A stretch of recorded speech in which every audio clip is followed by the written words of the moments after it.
my good girl? Who's my good girl? Hang on a second, just going to open up the chat. Cool, it's already popped out over there. No problem. Who's my good girl? Yes, you are. You are so good. You are so good. Yes, you are. You are so good. Who's your good girl? Yes, you are. You are so good. Yes, you are. You are such a good girl. Right, okay, hang on a second. I didn't actually open the correct window. Let me just fix that. That's Twitter. That's not the notifications thing that I need. Yep. What do you want? You want treats, don't you? Because you know that I bought a big bag of treats from the pet shop, didn't I? Yes, I did. I went up to the pet shop this morning and I purchased some delicious treats and chews, and she knows that I have them. And she goes a bit you go a bit bonkers for them, especially that bag of duck jerky. It looks and smells disgusting, but she goes absolutely spare for it, don't you? Yes, you do. Oh, you grumbling. She's trying to be a little bossy boots. Sorry, bear with me, folks. I was just getting a bit of breakfast in the form of buttered bread. You know, really complicated. Shows my cooking ability. Right, hang on a minute. Okay, there's Stellaris. Yep, Stellaris is open. Okay, just going to load the save file and also make sure it's all okay. Can you also get some treats, Fro? What, you want some dog? You want some duck jerky, Fro? Or Froz even? Also, hi there, Joku, who is probably out walking his dog and has no idea, is probably quite surprised that I mentioned his name. Joku, I hope you enjoy your dog walk. He said that he was going to put me on the phone, so I assume he's out there walking his dog. You okay? Hang on, let me just get that dog some treats. Right, so that's paused. There we go. Okay, just going to put the plate over here on the table.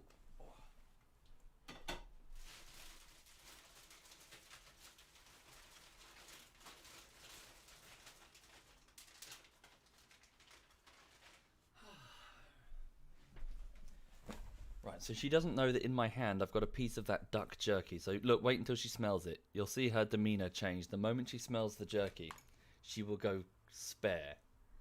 So hang on. Is she going to smell it? I'm just going to cut the pieces up. I'll put a piece in my hand. Hang on.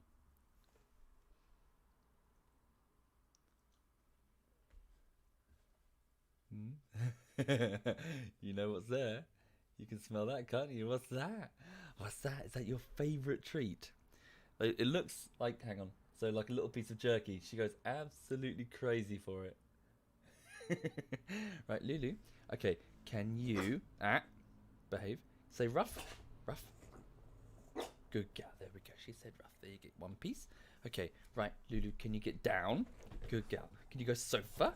Good girl. Lulu, can you spin? No, sofa. Lulu, sofa. Spin, spin, spin, spin, spin, spin, spin, spin, spin. You gotta spin, spin, spin. She's rubbish. Lily, right, come here, right, spin, spin. Good girl. There we go. There you go. You can spin. Well done. Okay, hang on a second. I'd send her over to her crate, but you can't actually see it. Right, Lulu, you can just have that bit for free. There you go. She loves them. Right. Anyway, so good morning, Phil. There's an ambulance. So good morning, everybody, and welcome. I hope you're having a lovely, lovely morning, and happy Friday to you all. Happy Friday indeed. I hope you've had a stress-free week, whatever it is you've been doing in the world. So over here, the update is as follows. I have finished, so it's the 6th week of work on the latest YouTube video, which is VR Pavlov, which is basically Counter-Strike, for those who are unfamiliar. It's VR Counter-Strike. The video is done. The video is finished. There are a couple of little bits that I would like to tweak in the next render, which I'll do this afternoon, but the video is actually ready, and it's currently available for my patrons and for my Twitch subs. If you're a Twitch sub, you should be able to find it in your email. If you didn't receive the email, you might need to switch on the notifications if you'd like to receive said, behind the scenes and access to the videos and stuff. Yes, so you might have to. You'll need, so you go into your settings and switch notifications on. If, however, you you didn't get it, and you'd like to get it, I will be hovering at the end of the stream in the sub-only room to hand it over to you. And I'm sure one of the mods, there might be a mod floating that in the sub-only room, and that they might give it to you if you ask nicely. As for everybody else, I will. Don't worry, the video will go public soon. It's just I want to give my crowdfunders first dibs, because they did fund it and all. Because what happened to my dev blog on Daisy Captain Cacti? So there is so I've finished episode 10 of 12, so it's a big series, so 12 planned episodes, so I've done 10 parts of it, and about 5 of those 10 parts are currently available for viewing for the patrons and the Twitch subs, but again, the first 5 pieces I'm having some quality control problems, I'm afraid. That project has not been smooth sailing. The quality control issues are to the fact that I'm very new at it, and I wasn't very good at writing scripts for the early parts, so they're shit, frankly. I want to go back and improve them based on what I've learned. So now I'm much better, much better. But my first 5 of them were, I wasn't making my points clearly. I would go off on sort of example, on hypothetical examples instead of just stating what the fucking problem is. I needed to be a lot more precise. Sorry, I just realised my headset's still on the floor. Hang on, I've just got to grab this. Yep. There we go. I've got to put the headset on because it's noise cancelling, so I think I'm booming into my microphone. Where's the... Hang on, don't show my head on the camera because I'm leaning towards it. There we go. So I'm still working on it, is the answer to your question, but it's taking its time because oh wait, the music is on. I see, you guys just can't hear it because I've disabled it. Sorry, the Stellaris music is playing. Thank you, Don PhD. Thank you very much, Don. Thank you. Right, okay. The newest episode is gold. The part on Aztec was hilarious. Thank you, Faranir. Sorry, which part was on Aztec? I can't trying to remember. There are so many scenes, I can't remember them all. There's 39 scenes. Which bit was on Aztec? Oh, the bit with Lulu. Yes, indeed. Right, okay, let me just pause that music.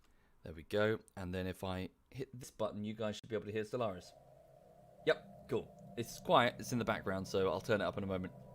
So the short version is, for those just joining, latest bullshittery is done, and it will go public very soon. It's just the crowdfunders get first dibs, and the next project will start next Monday, whatever it may be, and I will get I'll send you messages and switch on your notifications. I can send you polls and stuff concerning what it is and get your opinion. Although truth be told, I probably won't do a poll this time round because I did one just before this project, and I don't want to just keep spamming you with polls. I'm pretty sure that's still a fairly accurate representation of what you want. I hope. Right. Okay. Thank you, Izatar. Thank you very much. Yes. Your dog has fallen in love with Lulu. Says dangerously unfunny. Are you okay, my sweet pea? Are you alright? She'll have a nap now. So she's gone for a run around the park, so she can have a nice little nap until probably about 2 o'clock, and then she'll wake up and want to have a bit of lunch. Right. Okay. So yes, effectively. Sorry, I'm just still reading the chat. It's going to be Gang Beasts or Human Fall Flat, as the backers want to fuck with me. Oh, don't even. Sorry, for those who are out of the loop, I'm terrified, absolutely fucking terrified of Gang Beasts and Human Fall Flat, because it would be manual editing only, because the tracker won't be able to handle it, and also there are 4 people, and they're all going like, ow, ow, ow, they're making quick vocalizations. A big sentence is much easier to keyframe than small vocalizations, which require, oh my god, just so much syncing for every single ow, every single little sound. It's a nightmare. One person repeatedly going like ow, ow, ow. For example, in Alien Isolation, me constantly going, it's fine, it's fine. That was a pain in the arse, and that wasn't even keyframed to follow people's heads. That was mostly at the bottom of the screen. So 4 people doing it. That will, I have no doubt, be the most difficult project I have ever done. So I'm terrified of it. Right, okay. Ugh. But yes, it's going to be probably a hilarious episode. It's just, it's just a lot of work. Right, anyway, so, hang on. What's that? Oh yeah, the Space Jam thing, Freehawk. Yeah. I read that on Reddit as well. Yeah, it's a great idea. Yeah. Right. Okay. So yeah, she'll have a little nap there, and yeah, let's get into this then. So welcome everybody. So I'm going to play Stellaris for a couple of hours, and then I'll bounce off and get on with probably some closing down. You know, like a wind down elements of this latest project in order to properly archive it. So. Stellaris. So what's going on? So effectively, if you're not familiar with Stellaris, this is... What is that notification? Emergency FTL... Oh yes, indeed. One of my fleets had to perform an emergency FTL jump, and one ship has sustained damage. But at least we lost nobody, which is good. Fleet combat status, yes. A fairly indecisive battle. Well, not indecisive. We lost a fuckload. So second fleet, under the command of Khan Boothroyd, lost 3 destroyers, 5 corvettes, 2 cruisers, and a battleship. That is not easy to replace. Shit. Okay, right. So, what's happening is, you play Stellaris as a custom-made alien race. In our case, we are playing as the Provians. We are a race of arthropods, so insects, type scorpion creatures here, and we are under the leadership of Supreme Leader Kul Shane, who is a level 5, 94-year-old Provian investor. We live in a very militaristic a military dictatorship, and we are very fast-breeding, quite quarrelsome with each other, but a highly intelligent, scientifically bent race. And as a result, we have taken over a vast portion of the southeast quarter of the galaxy. So, to our north, we have our friends, the Space Testicles, the Confederation of Nibarathar. We also have, well, they're getting surrounded by the Hazar Interstellar Polity, this large group of fairly belligerent aliens. I have no doubt there's going to be a big war against them, probably alongside our... Oh, it's a bit loud, sorry. I'll just turn it down. Sorry. Sorry for that noise, sorry. Bear with me, I'm just going to turn that down. Yeah, the audio resets whenever I plug in my headset. Sorry. Thank you, Shadow Kitten. Thank you very much, Shadow Kitten. Thank you. And before that, Roninson, and before that, Don PhD. Thank you, all of you. That's very kind. Yes, the Hazar Interstellar Polity to the north, I imagine these two are going to fight it out soon, and I'll probably have to support the Confederation. Oh, hang on. Do you guys have audio? Yes, you do. So over to the east, we have the Sojag League, former allies of the now extinguished Skeldari mammals, our ancient enemy. The Sojag League has been losing territory hideously, both to our allies and to these strange praying mantis-type creatures, the Serene Multix Commonwealth, who appear to have squashed their little rebellion that they had for the most part, so that's good for them. But the real problem we're having right now is the Kelazan Republic. The Kelazan Republic, also under attack by this group of small parrot creatures that are sort of, I would like them to be a vassal if possible. They are under attack by us, as in the parrots have decided to launch an attack. So these are the where are they? So the space parrots, the High Kingdom of Matsonia, have decided to launch an attack against the Kelazan Republic, this group of reptiles. Who we don't like, and they don't like us. Sorry, reptiles, they're insects, aren't they? They're arthropods. So yes, they don't like us, we don't like them, and we've had border clashes for quite a while now, including the first Kelazan Provian War, in which we humiliated them. We truly humiliated their fleets. We destroyed them. So yes, we've been invited to join in this second war, and we are happy to oblige. So to the south side, we have the first and second fleets currently engaged in a bombing mission against one of their worlds, which is called Jurg Shondar, which will get renamed once we've captured it. Thank you, Parazeal. Thank you very much, Parazeal. Thank you. And hi there, Perluna and Perluna's viewers. Welcome indeed to Stellaris. So yes, of course, we also have the Kithin Citizens Alliance down here, a small group of insects who were just, yeah, they're nothing. They used to have a fairly large empire, but it's been cut to pieces. So yes, welcome to Stellaris. Right. So, where's the, which one is it? This one, I think. Right. So here we go. So yeah, the playthrough continues. Didn't I capture this world? I did. We've got a few worlds that I just need to name briefly. So these ones here. So these were worlds that the end of the last war, I grabbed off the Kelazan Republic. Thank you, Joku. Thank you very much, Joku. Thank you. Right, so mods, could you pop it into sub-only mode, if you please? So I need some volunteers. I need some volunteers for star systems, a planet, and also, I believe, a handful of scientists. Scientists? No, all my scientists. Okay, one scientist who's leading my physics research, and Wait, Kul? That's the wrong name.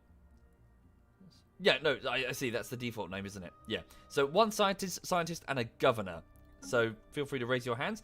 Patrons, you know the drill. If you whisper me the password, so I can spot you amongst the crowd. Yeah, if you're interested, of course. Oh, thank you. Sorry, Zia Kest. Thank you, Zia Kest. And Sneaky Prawn. Thank you, Sneaky Prawn. And Joku. Thank you, Joku. That's very generous of you all. Thank you. Right, so let's go down here. So this planetary system here. So this is one of the captured star. Where is it? It's a moon. No, it's not. It's a ship. Here. It is a moon. It's a moon around a gas giant. So this world here is one of the ones that we've captured. Technically, it was originally a Kithin world. Kithin Alliance. It's now been occupied after the Kelazan Republic took it, and then we took it off them. So this world here. Okay. Oh, if you just scroll down. Sorry, I can't see your name because it's in bright yellow. The patron there. If you just scroll down on Patreon, you should be able to find it. I believe there's also a tag on the left called passwords. I might be wrong. I could be lying. Right, so this one is going to be... Let's have a look. Let's go with, well, Joku. Isn't that in the new Star Wars film? Or is that Jakku? It's Jakku, isn't it? So this is Joku, the star system of Joku. And this captured world will be Joku Prime. Okay, so this world is currently being run by Governor Kulraig, so their name will change soon. That's because that governor, that Provian governor I have assigned to this new sector, which is going to be called the Joku sector. So this sector is going to be for any captured worlds of the Kithin Alliance and probably a large chunk of the Kelazan Republic. So this could be a very large sector indeed, the Joku sector. The Joku, just called Joku sector. Okay, so it consists of the home world of Joku Prime. Right, so, and as for the governor of Joku, the Joku Prime sector. Okay, so for those unfamiliar, this is just a bit of personalization, just a bit of fun, really. So the governor is going to be Kith, 51-year-old governor, who is fairly good at research, an intellectual, so good at research. 10% boost to all research output from the entire sector, which is nice. Right. Let's have a look. Let's go with you, Little Miss Hixie. Welcome again, Little Miss Hixie. And thank you for your support, milady. Milady? Sorry, it sounds weird. Right, Little Miss Hixie. So welcome, Little Miss Hixie. You are the 51-year-old female intellectual governor of the Joku sector. Of course, it's quite small right now, but I imagine your influence and power will increase as we capture all of this territory and assign this... Well, let me just show you. Hang on. So if I go to the sectors... Oh, no? How can I see sectors? Is there like a hyperlane sectors? There we go. Oh, it's quite hard to see. Can you see that white outline? So this is the Skuldari sector, captured off the Skuldari worlds. So the Joku sector is probably going to be here. We might as well make it cover the entire Kelazan Republic. Why not? Okay. Right. Thank you, Rob the Hungry. Thank you very much, Rob. That's very kind. Thank you. Right, so that's Joku. So we have a smaller star system here. One of the... what is this? This is a bluish-white dwarf. Okay. What should we go with? Let's go with... Thank you, Frummer. Thank you very much, Frummer. And Labucas. Thank you, Labuca. This is going to be the Labuca. Yeah, Labuca star system. Okay, so you are generating minerals and energy for the Dominion. So thank you very much. Okay, so this binary star system... Wait, it's not a binary. Nope, it's not a binary. Sorry, it's just a red giant. This one is going to be Mr. Rage Main, a red giant linked up between Gandalf and Labuku, which is also going to be one of the main thoroughfares between the Dominion and the territories we're capturing. So this is generating societal research, minerals, and energy for the Dominion. And as you can see, it's got quite a bit of traffic as my ships are moving. Oh, it's quite big. It's a large sector. Okay. So yes, my ships are moving through. Lots of traffic there. Thank you, Richard Kickham. Thank you very much, Richard. Thank you. Right, okay, this star system here. Sorry, can I just check those messages? Okay, so this red giant generating loads of minerals. This is a very valuable star system. Whoopsie, what have I done? Whoops, sorry, I went back to Provian Prime. I don't know what I touched. Must have touched a hotkey. So this one is going to be Summer Girl. Welcome, Summer Girl. So the red giant of Summer Girl. We best not lose that sector because it's generating 16 minerals apiece. Very nice. Okay, so Joku, Labuka, Mr. Ragemane, Summer Girl, Gandalf, Seblor, Alistair's Bastion. Very good. So I don't believe we have any fresh... Well, look, can you see these blue icons? For those unfamiliar, this means that we are attempting to claim... Well, that's not entirely true. We have occupied these worlds, and because I've claimed them, as in I've sent an official communique to the Kelazan government, on the conclusion of the war, if it's in our favour, or at least a status quo, we will keep them, which is what we're trying to do here. Let's also try and grab this shit. Look at this. Some nice resources here. Oh, tell you what, let's try and claim this one here. Because if we do that, we will seriously cut off their territory. Look, we'll be able to... So all of the Kelazan won't be able to support all this territory here, which will make it easy pickings for the space pirates, our, finger quotes, friends. So, I'm sending an official communication to claim that star system. We have currently conquered it, so the star base is under occupation. But obviously they'll be able to take it back quite quickly because they've got quite a powerful fleet, an 18k fleet there. First fleet can handle it, but you know. Right. Already, little mechanic I might not know. Sensors can't see into a nebula. Great places for naval bases. I did not know that. Thank you very much, Rockin. And also, good morning, Rockin. Right, do we need anything else named? I think these ones... Did we? No, we didn't name these. Oh, yes, so these were the conquered... The Skaldari worlds. So we named Alpha Mike Hunt. We didn't name Pesh. Yeah, so we'll give all these names. Okay, so we have a... Is this a world? Yes, there is. There is a world here. So this is one of the... yeah, this is part of the Pulsar sector. Yes, indeed. Mostly robots are being built. That's peculiar. Okay. So this is the Pulsar sector, which is just through this Pulsar. Can I just double check that that's true? So the Pulsar sector, managed sector. Yes, it is. So these are all claimed, and they're currently under the governorship of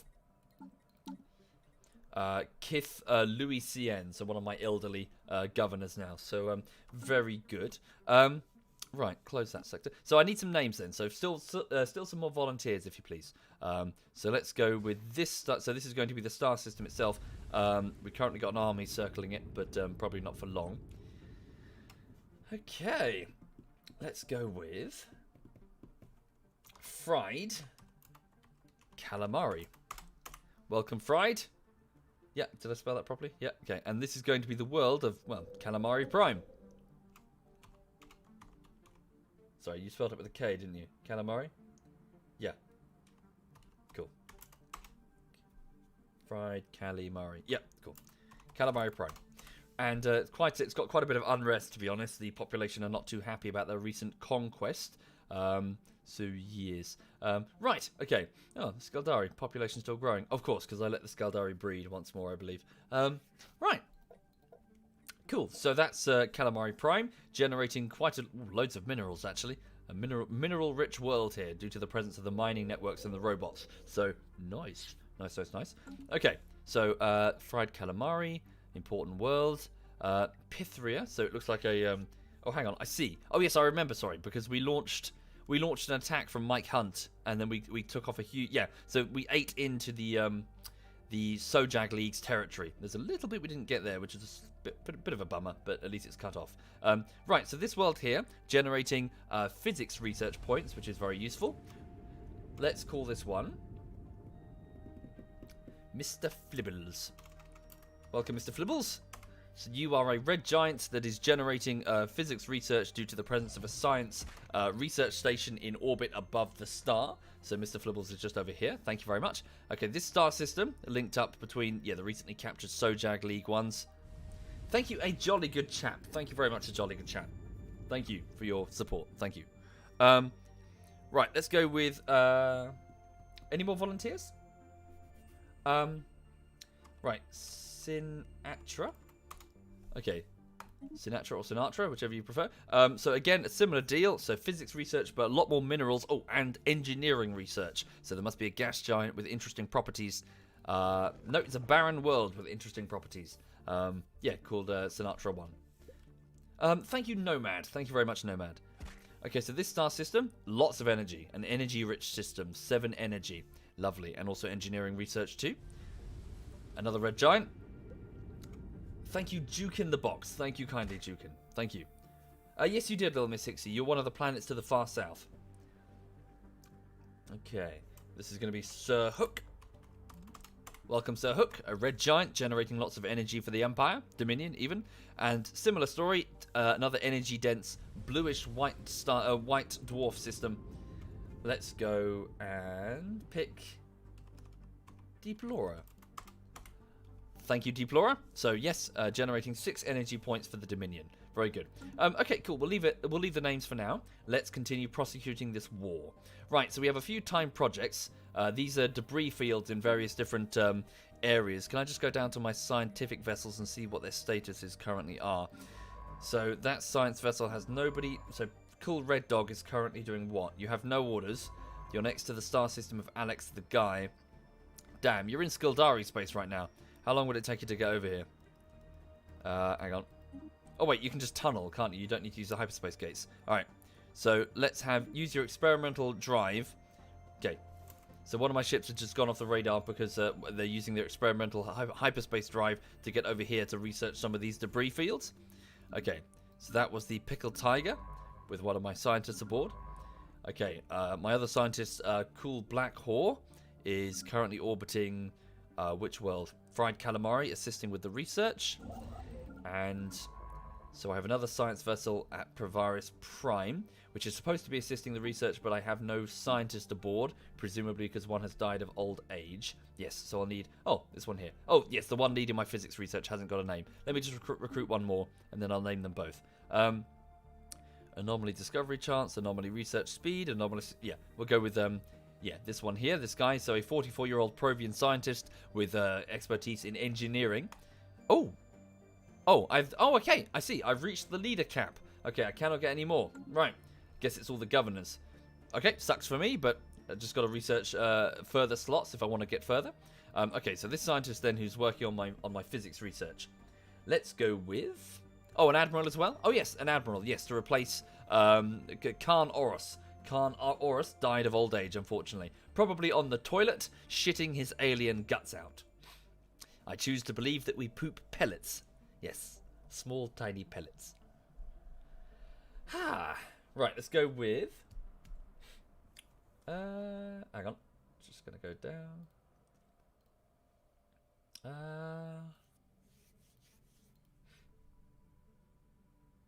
Sorry, just scrolling up and down the chat.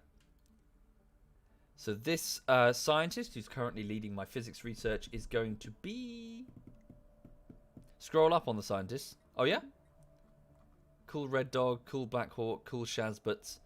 This scientist who is unnamed. Good shout. Yeah, I didn't realise I... Cool. Let's go with... Cool Nomad. Right, welcome, Cool Nomad. So you are a level 4 scientist who's 61 years old, and you're currently performing energy credits... applied superconductivity research as part of our physics field. So on Provaris Prime, you are our head physicist, and yeah, so you're working on that. So thank you, Cool Nomad. Okay, and then lastly, the Admiral. Then we'll get to the war. So 44 years old, a cautious Admiral who has an increased weapons range of 20%. This is going to be Khan. Let's have a look. Why did I cut my empire into sectors like that? So once it reaches the point where they're hard to micromanage, you can start chopping them up into sectors in order to have the AI do it. But you still have the option of micromanaging. You know, you don't have to. Okay. Let's go with Wadle. Right. Welcome, Khan Wadle. Okay, so you are in command of First Fleet. In fact, sorry, I'm just going to tweak that slightly. I'd rather have Khan Boothroyd. He probably won't last long, but I'd rather have Khan Boothroyd in command of First Fleet because he is a level 7 admiral, and First Fleet is an extremely powerful fleet. So let's just move the admirals up their fleets. Hang on a minute. So Second Fleet will now be commanded. So First Fleet is commanded by Khan Boothroyd. Second Fleet, he's currently in hyperspace, so it's got Khan Ivory, Dragon up. No, wait, sorry, it's empty right now. Alright, I'll assign the new Khan Waddle to Second Fleet soon. Thank you, Lord Vexer. Thank you very much, Lord Vexer. Right, let's continue to time projects. Missing in action. Second Fleet took a beating over here around the star of Vigilmar. So a Kelazan Republic fleet did a lot of damage. So where are they going now?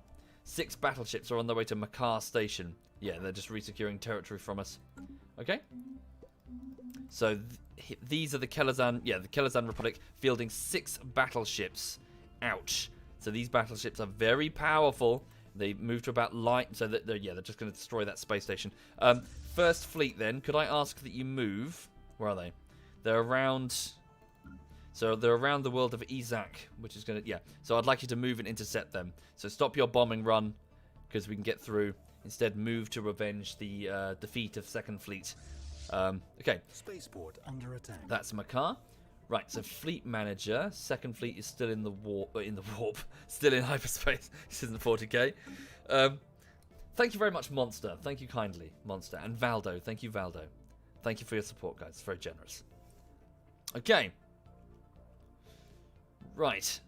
So, right now, First Fleet is moving. First Fleet consists of 5 battleships, 7 cruisers, 12 destroyers, and 18 corvettes. They are entering the hyperspace lane under the command of Khan Boothroyd. They are moving to frontal, and then they're going to move straight, hopefully, to catch them before they flee. They're not fleeing.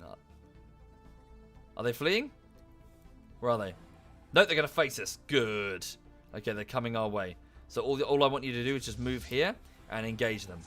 So First Fleet should be able to avenge the defeat of Second Fleet and destroy the Kelazan navy. So this is good because to the north, the Space Pirates are making their own war of conquest. I mean, we were invited to this war. Here they are. So torpedoes are going to ring out. There we go. Ooh. So kinetic weapons fire through the void. Tachyon lances burn through just the vacuum. Shields flare, but then collapse. Their shields are failing. We haven't outranged their weapons, but it doesn't matter. They're panicking. They're entering hyperspace. Their admirals have lost the will. So it's a level 4 admiral versus our level 7 admiral. It's over. Okay, they've initiated an emergency hyperspace jump, abandoning the troop transports to their fate, but also activating their FTLs. Desperate to get away. They got away. Okay, so checking the results of that.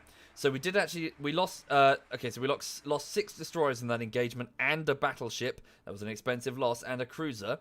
So many hundreds of Provians died in that engagement. But we destroyed 3 destroyers, 3 corvettes, 3 cruisers, and 3 of their battleships, along with 7 of their transport ships. So it was a decisive win for us, despite our strategic losses.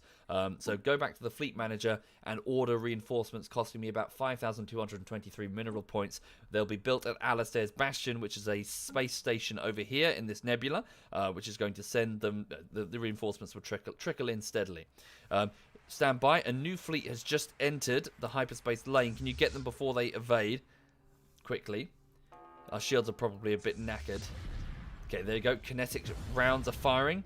Very long-range kinetic weapons on those battleships. Duchess-class battleships supported by Nep-class battleships with their energy lances. Novi and Gorty-class destroyers. And Brawler and... Sorry, what was the other one? Brawler cruisers. I can't remember my own fleet designs. Brawler and Daedalus class cruisers, yes. So different, both kinetic and energy. Oh wow, this is great for us. Look, we're catching the Kelazan navy with their pants down. Look, a single battleship arrives, badly damaged. Sorry, and a cruiser. I believe we have destroyed it. Fantastic. Well done, us. So debris to be analysed later by. Oh, thank you. Holy crap! Look, we are really catching them. They must have been trying to assemble and reorganize. So 3 cruisers, 1 destroyer, and 1 corvette. We are absolutely annihilating the Kelazan navy. What a humiliating defeat for them around this star. God, Jesus, that must have really sucked for them. So we have destroyed... Oh, look, and the Space Pirates are making their advance throughout this. Yeah, brilliant.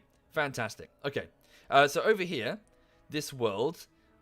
so this is the one that we were bombing a second ago. Its armies are a bit powerful, to be honest. They've got a garrison strength of 1,051. I need to bring in additional troop transports if I'm going to conquer it.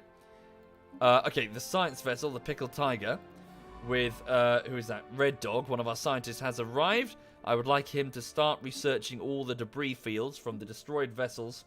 Hi there, Zed of Quebec. Hi there, man. Hello. Hope you're well. Okay, so they're going to work on researching the debris fields, looking for technology that we don't know. Okay, Construction complete. Have the Skaldari been purged? Mostly. They're down to a few billion citizens throughout the Empire, but their status has been reduced. Well, purged is the wrong word. Forced on. They've been forced to emigrate. But yes, they've been reduced in population count quite significantly, which is good for us. Okay. What's this? Sorry. So the Aldo West Starbase has finished. Oh, yes, of course. So over to the far west, I shouldn't forget that this expanding empire will no doubt run out of places to expand and want to push into our empire soon. So I'm building up the Aldo West Star System, which I believe is the home base of 3rd Fleet under the command of Khan Ivory Dragon. I would like to build up this station so it has a fuck ton of defenses, so that attacking it is not impossible, but it's very difficult. Okay, this defense grid supercomputer add-on will basically put in a supercomputer which will let me handle additional defensive turrets. I believe doubling them. I might be mistaken there, but it will make this platform very hard to attack. How many? Sorry, how much is one tradition now? So a single tradition in the tree will now cost me. So if I go to domination, so approximately 52,170. Oh, that is the figure. 52,178 unity points. So we're not far off. Unity, for those unfamiliar, is a type of currency, sort of an abstract concept, really. A currency that's accrued over time by your entire empire as your citizens unite together to face a common threat. To be united together in one's cultural, well, similarities. Be it discovery or diplomacy or a desire for peace. So those were some troop transports that we have dispatched, and I believe, yeah. So this is good. So as you can see, we have caught the Kelazan Navy in a little box here. We've got a little pocket. So any reinforcements to try and back them up have to come through here, and we are just annihilating them. That being said, I shouldn't get overconfident. We should make sure that First Fleet gets appropriate repairs. So can we? Does this starbase facilitate repairs, or would I need to upgrade it? I guess I need to upgrade it. Where's Second Fleet? They're still in hyperspace. Okay. Can I order their repair? No, they'd need to move a few sectors away. Well, some of our ships do have regenerative hull tissue, basically bacteria that will replace some of the damage done. But it, won't be enough. Okay. Right, sorry, what is this large fleet? So an 8k strength fleet. They seem to be moving against the Space Parrots over here. The Space Parrots are not doing as well as they could be, but then again, they are very weak. Thank you very much, Broto, for the compliments. I'm glad you like the videos. I shall endeavour to make more. The latest one is finished and will go live soon. Yes, indeed, that's a good idea. So over at Frontal, so this little gateway, we can build up a handful of defense platforms. We have secured this and claimed it, I believe. Anyway. Right, okay, very good. So we finished an engineering research project, standardizing cruiser patterns. So establishing new standards for the modeling and construction of cruisers greatly improves the efficiency of the production pipeline. So it increases cruiser build speed by 25% and their cost by 5%, which isn't bad. Okay, so this is the engineering research cards that have been drawn from the deck semi-randomly. What could we go with? Synthetics. Ah, very good. Okay, right. A synthetic population. So effectively what this means is that we have been able to build various robots. So I believe we started off with robots. After robots came droids, and I believe this is the next tier up. Synthetics. So a synthetic life form. Practically indistinguishable from a base Provian, I imagine. Yeah, so we'll research synthetics. No need to worry about the red. The red doesn't mean anything. It's fine. The red's fine. Just ignore the red. It's fine. Thank you, Dunkelswerg. Thank you very much. So, we'll be able to get an android assault army and also access the synthetic, which is a better, much better type of droid worker. Okay. If they start asking whether they have a soul, then we can get concerned. But it'll be fine. It'll be fine. It's fine. It's fine. We're not going to have like a synthetic Provian in a red dress walking around in high heels, asking the humans whether or not they're real before launching an attack against the 12 colonies, and then chasing the last Provian fleet to Earth.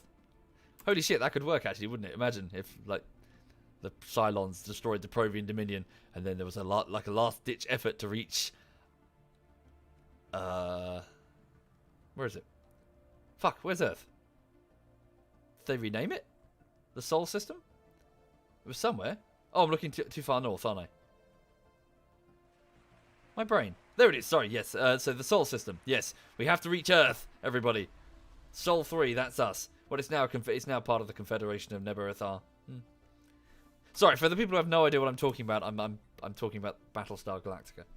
Thank you, It's Lone Wolf. Thank you very much, It's Lone Wolf. Thank you. Right, okay.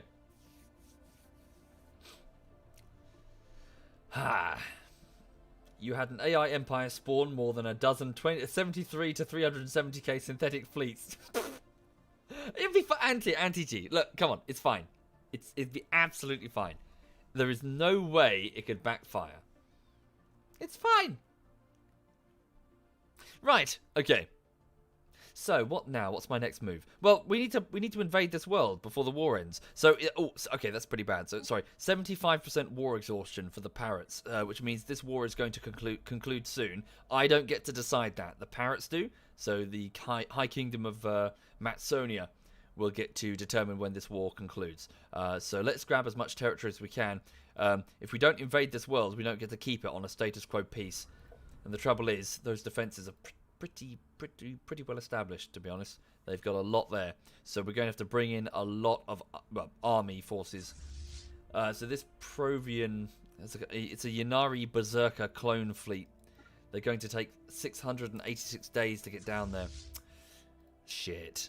I need to move First Fleet back in order to begin bomb. Where's Second Fleet? They're back at Alice's Bastion. Can you guys repair? Oh, that was quick. All right. Get down here and start bombing. It'll take 331 days to get over there. Ah, it's frustrating. I don't want to move First Fleet because they're in a wonderful chokehold position for the Kelazan Republic. Okay. So effectively, I need to bomb this planet before I can launch an invasion, and I don't think I'm going to have sufficient time. Is Provian Dominion my only colour, or do I manage more? So yes, we have one empire here. It's just coincidental that the Space Parrots, the High Kingdom of Matsonia, are also blue. Split First Fleet. Maybe? We'll bring in Second Fleet for the minute. I don't want to lose too many. Wow, look at all this debris. Lovely. We can research all of this. They're like, drive away! Oh, God. Debris. Thank you, Nick the Bull. Thank you very much, Nick. Thank you. Yeah, we're doing a fantastic job here. Okay, the Space Mantises have closed their borders. We don't care. Debris has been analysed. Good. Alistair's Bastion has finished sending the reinforcements to First Fleet. They are now snaking their way through the hyperspace lanes to get over to over to there. Okay. Right, so that's First Fleet. Second Fleet's on the way. Third Fleet's just picking their noses, and their crew are currently on downtime. I want them to stay there because I'm expecting a sudden attack from these guys, honestly. Oh yes, I was building a fourth fleet. I built 3 battleships and 2 destroyers. We'll wait until First and Second Fleet have been fully reinforced before I deploy those. Okay, the Hazard Interstellar Polity has audaciously laid claim to the Alpharius system, which is... Where's Alpharius? Alpharius system. There. Okay, that could be a problem, although not so much of a problem because they're still going to go through this my allied territory. So effectively, again, we're going to have to deal with this problem. I really hope not immediately because we're dealing with the Kelazan Republic. Scientist Cull Holy Imperator has leveled up to level 5. Yep, that could be a problem. So it seems that the Hazard Interstellar Polity, they do have expansion goals into my territory. Right. So yes, I hope you're all having a lovely morning, whatever it is you're doing. Welcome to the stream if you're just joining. This is a bit of Stellaris, so I'm just chilling out this morning. Me and the dog. The latest video is pretty much done. I just want to do a couple of quick fixes on the render, but it will go public pretty soon. I just want to let my crowdfunders get first dibs. Okay. Have I invested in the science faction? They can reveal hidden space and boost my science output. Trouble is, as much as I've tried, I've got a bit of a problem in that we got a large democratic faction. Very large. Oh, fuck me.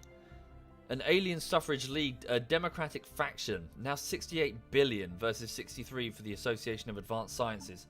A major hassle, truth be told. I'm trying to promote the science faction, which is what's costing me influence right now. Oh, they're a real pain in my ass. And I can't conduct any sort of study on native aliens because, well, there's only one remaining and they're all the way over there. Oh, another hostile fleet. Again, has our interstellar polity. Again, First Fleet annihilates them before they even get within weapons range. Oh, tell a lie. That's a battleship. Was a battleship. It's now a space Hulk. Okay. Yeah, we're doing well. We're just kicking the shit out of them. Okay. We need Second Fleet over here quick because we need to secure this world. Is it telling you to change the policy on the primitive aliens? Complete. Oh, I thought they wanted me to passively study them. Oh yeah, I can happily change the policy. Yeah, it won't take a moment. So policy on native interference, passive study. So if we find a primitive race, we will not interfere. Does that please them? Oh, holy shit! Sorry. Wow, I'm an idiot. It seems. Thank you very much. They didn't necessarily want me to study them. They just wanted me to change my government policies. Makes no difference to me. Oh, that's good. So no species-wide slavery. That's good. No purges. Diplomatic traditions we don't have. Outright invading primitive worlds will displease the Alien Suffrage League. Federated, we can't do that. Ah, okay.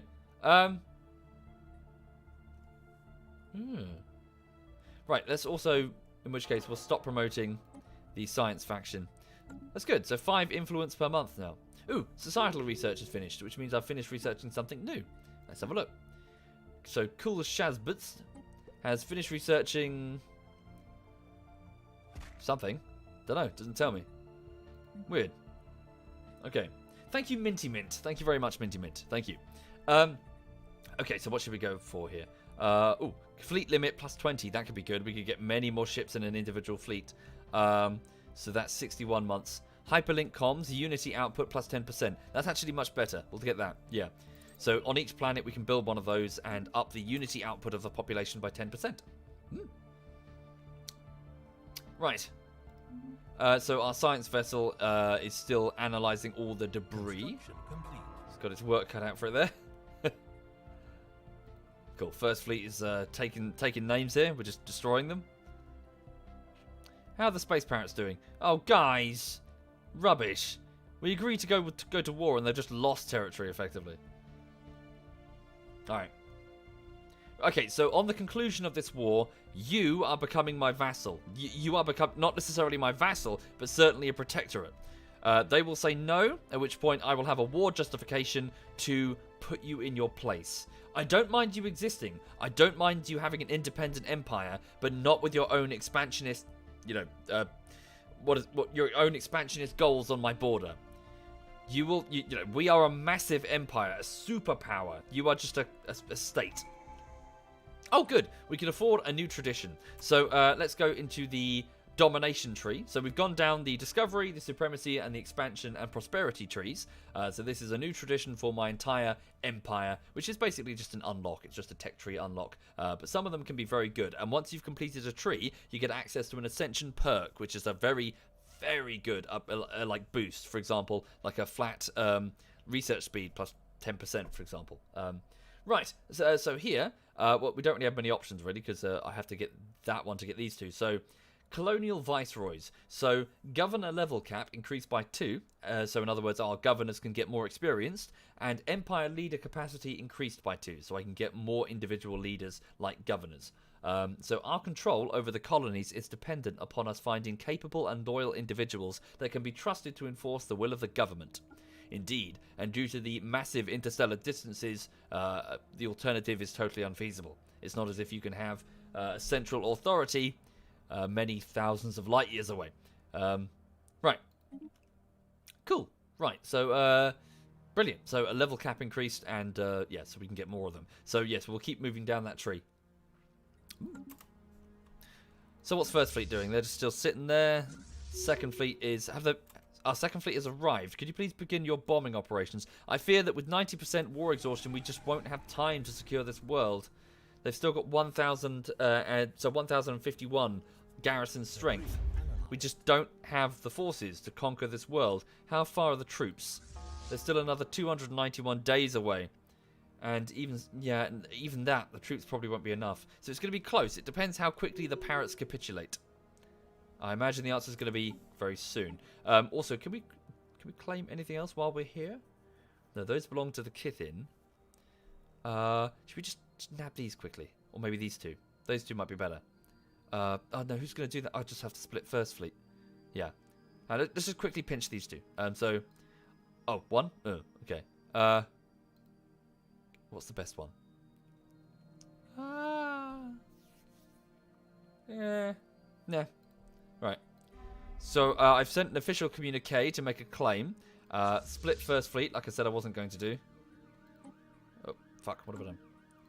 There we go. So, one half of First Fleet stay there. Khan Boothroyd stay there, sorry. The smaller half, go over there and just blow shit up. Then come back. Did I upgrade the engines of the transports? That's a good question. The answer is probably no. Sorry. How are babies formed? Well, you see, babies are formed, Blood Angel. What happens is that the male Provian would identify the female Provian from the hive via pheromones and sort of track her back to her dwelling. At which point, the male Provian would hunt down a small animal or a subservient alien race and then kill it with its tentacles, delivering the corpse at the foot of the Provian female, or alternatively at her door. At which point, the courtship ritual, it's very complicated. There's a few more weeks involved, some dancing and poems. And then eventually, the female will leave a clutch of eggs, and the male does his thing all over them. That's how babies are made. Yes. Hostile station engaged. Okay, yep, so this is the, that piece of, so what's happened is I've just claimed, or rather, this space station in this recently claimed sector has capitulated and is now being occupied, and, so on the conclusion of the war, if it's a status quo peace, which I imagine it will be, we'll get to keep all that territory. Research complete. Okay, more debris has been analysed. Another research project... Oh, good. So we've now researched proton launchers. These energy projectiles consist of tightly concentrated protons capable of causing immense damage to the hulls of enemy ships. So it's a large energy-based weapon. Very powerful energy-based weapon. Holy crap. Might be worth replacing some of our weapons in a moment on board the battleships. Okay, so that was our... Huh? Oh, I see. No, sorry, we didn't actually... Ah, cool. We didn't actually finish a research project. We just pinched that technology from the Kelazan Republic because we just we just found it in the debris. That's cool. So I believe you get percentages each time. And we just got to 100% on a piece of technology, I think. Yeah, that's pretty cool. So we just pinched it off them. Okay.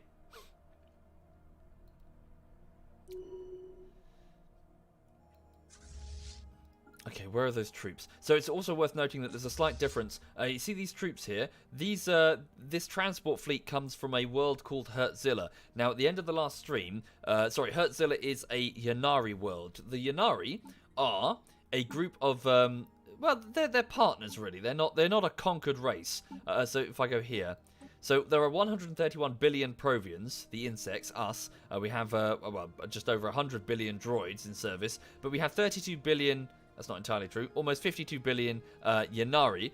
The Yanari are we uplifted them from their home world. They live on like an arid desert world, and they get to conquer, claim all the desert planets that we don't want. So yeah, they joined us willingly. Recently, I instituted a mass vaccination program aboard at the world of Hertzilla, which is this colony world of theirs. That was actually a front. What I actually did was genetically modify all of the Ynnari aboard the surface to turn them into what I call Ynnari Berserkers. Ynnari Berserkers have massively amplified strength. This is because I kind of snuck in an adrenal gland into the Ynnari. So they get very angry and they go berserk in battle. I'm saying this because... Damn. No, don't force a peace. We haven't invaded yet.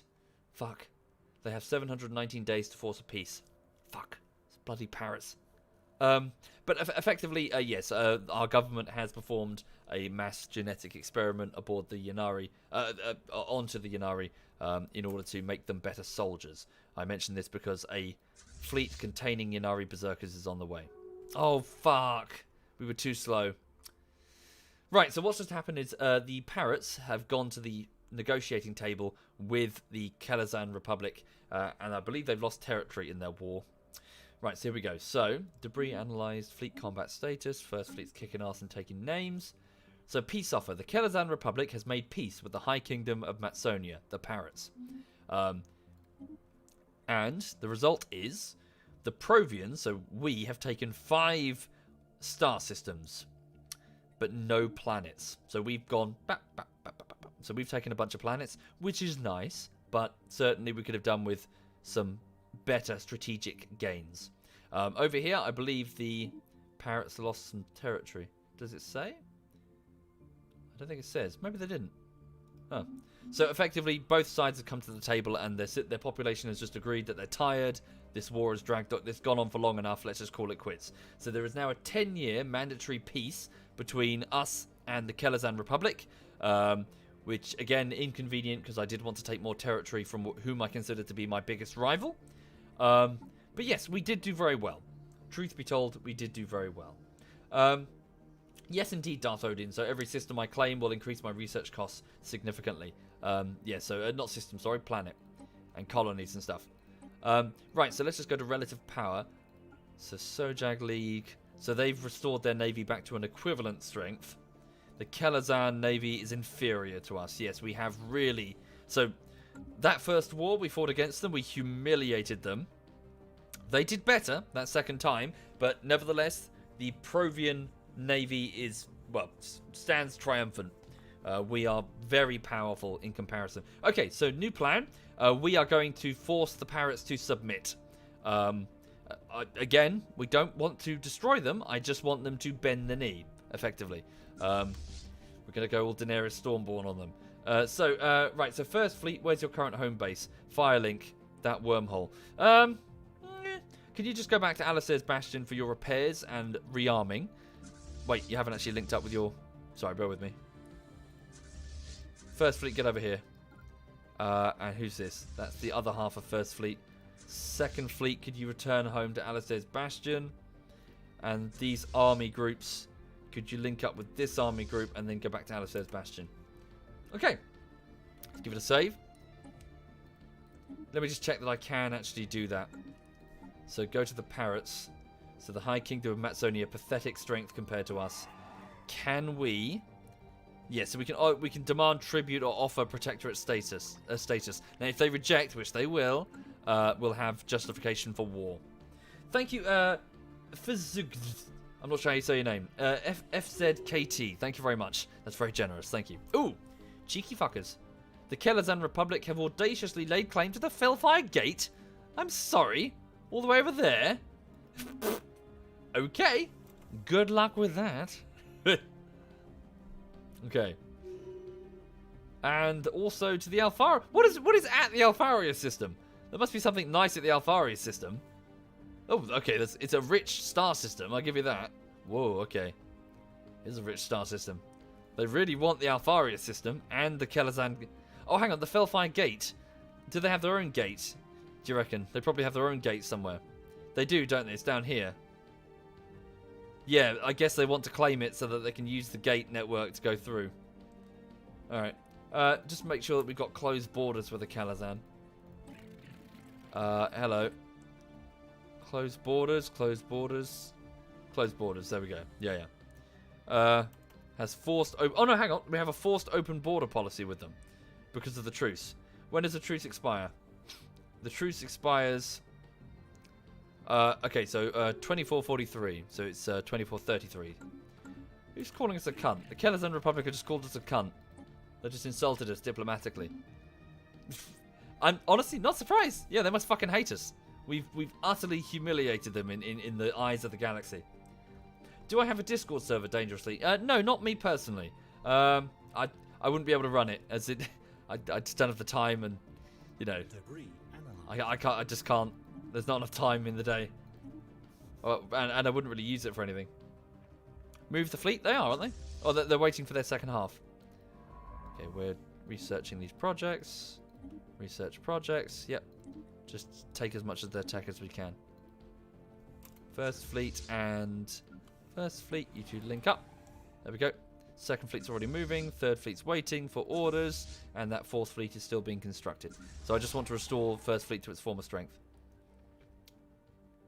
The Kel are gathering lots of ships. Yes, I imagine they would. It's quite powerful, actually. It's a nice fleet. 6 battleships. Whew. Nice. Okay, so first fleet, I want you to go to the borders. So go over to Kate's Ring. Well, Striker's Mojo, the strategically important star system with the fertilizer. And then we're going to give the High Kingdom of Matsonia the ultimatum. Okay. Why did I spell it Provian in game, but Provion in the stream? Oh, I fucked up. That's why. I've done goofed. I failed to spell a made-up name. Right, so let's go back to the fleet manager. So first fleet is currently missing 2 ships. So 1 corvette, 1 destroyer. Second fleet is missing multiple ships. So second fleet, let's get you restored. Yeah, you're missing a whole load of destroyers. So effectively, this is identifying the ships that I previously had in there, and is ordering up replacements from mostly Alastair's Bastion, which is a shipyard facility in this nebula. Okay. So for those just joining the stream, welcome. This is just a bit of Stellaris, and I'm currently continuing the playthrough as the Provian Dominion, my race of arthropod, tentacle-faced creatures. We've just concluded a war against the Kelazan Republic, which was started by the Space Parrots, the High Kingdom of Matsonia. They are very weak, so they definitely relied on us to pull the do the lion's share of the fighting. Which, fair play. I mean, we're okay with doing that. Now, I'm not necessarily enemies with the High Kingdom of Matsonia, but we are certainly in charge, and I want them to bend the knee. They are going to submit to my government formally as a protectorate. If they fail to do so, we will launch a war against them to put them in their place. We can both prosper. Our peoples can both get along.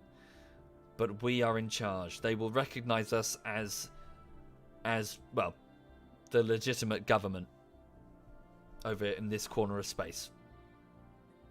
We are not equals here. Complete. Obviously, we're not equals. They're incredibly weak compared to us. Oh, good. The Hypercom forum has been completed. So not all research into faster-than-light communication channels produces useful results, but some outcomes may find new purpose in bringing our people together.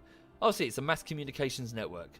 Okay, good. So by building these on each individual world, they'll cost us 3 energy a month, but they will produce 6 unity points, which will be very useful.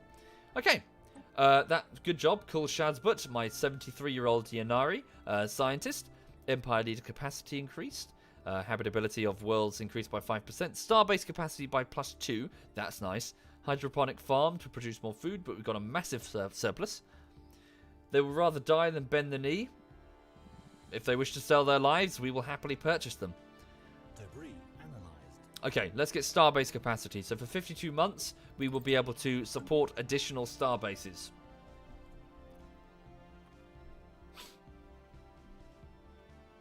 Right. So far, so good. I'm just going to turn up the music by just a notch. It's a bit quiet for me. Okay. What are these vessels? Oh, good. These 2 transport fleets have linked up. Right? Yeah, can you 2 get together? Just so we have a pretty powerful Yanari and Provian combined army. Weren't we building some Provians, or am I going mad? They must be in there.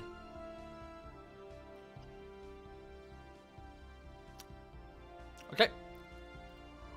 There we go. So, So 872 combined army strength. Please have them report back to Alistair's Bastion to remain safe. Tell the troops to, well, go on leave for the minute. But we probably will need them if we... Well, I don't want to claim territory against them. I want them to be a vassal. Are we the baddies? Well, yeah, but at the same time, you know, some of the notions of morality when it comes to, you know, sort of being the leader of a nation, you got to sort of put them to one side. This is a battle of ideologies, of way of life. Effectively, there is no second prize in the sort of the race for galactic dominance. There is only extinction. I'd rather we come out on top, frankly, than be relegated to just a bunch of atoms circling around the accretion disk of a black hole. Thank you very much, Crazy Killbot. Thank you kindly. Thank you. Right, so let's send that communication to the government of the Space Parrots. Thank you, Salty River. Thank you very much. Thank you. Okay, so High Kingdom of Matsonia. They don't like us anymore. Right, so you are to become a protectorate of the Provian Dominion. We can offer you protection in exchange for some influence over your internal affairs. Protectorates have an independence guarantee from their overlords, pay 80% reduced tech costs for any tech their overlord knows, and turns into a vassal once they've researched 50% of the amount of tech compared to their overlord. Confirmed. They're considering the proposal. I expect a rejection. We would sooner reduce Coltron to ashes than become the puppet of alien filth such as yourselves. That's the answer I want. Very well. You have given us no choice but to declare war against you. The objectives of the war will be to make you a which one did I want? Tributary. Subjugate the enemy as a tributary or as a vassal. Sorry, I want to... Oh, I see. Protector is different, isn't it? So which one should I go with, sorry? Should I vassalize them or tributize them? Oscar says vassal. Jada says vassal. Danube says vassal. Sure. But, okay. I suppose, sorry, just to be clear, if I make them a tributary, do the terms of what was just mentioned still apply? As in, they still become a vassal at 50%? Just yeah, so it's clear in my brain, because I've not done it before. No, not fossilize them, savages.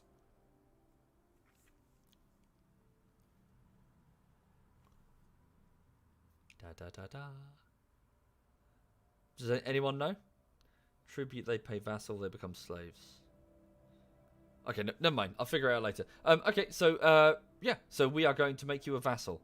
We have declared war. So the High Kingdom of Matsonia was tested by many wars before we were united. This conflict will only make us stronger.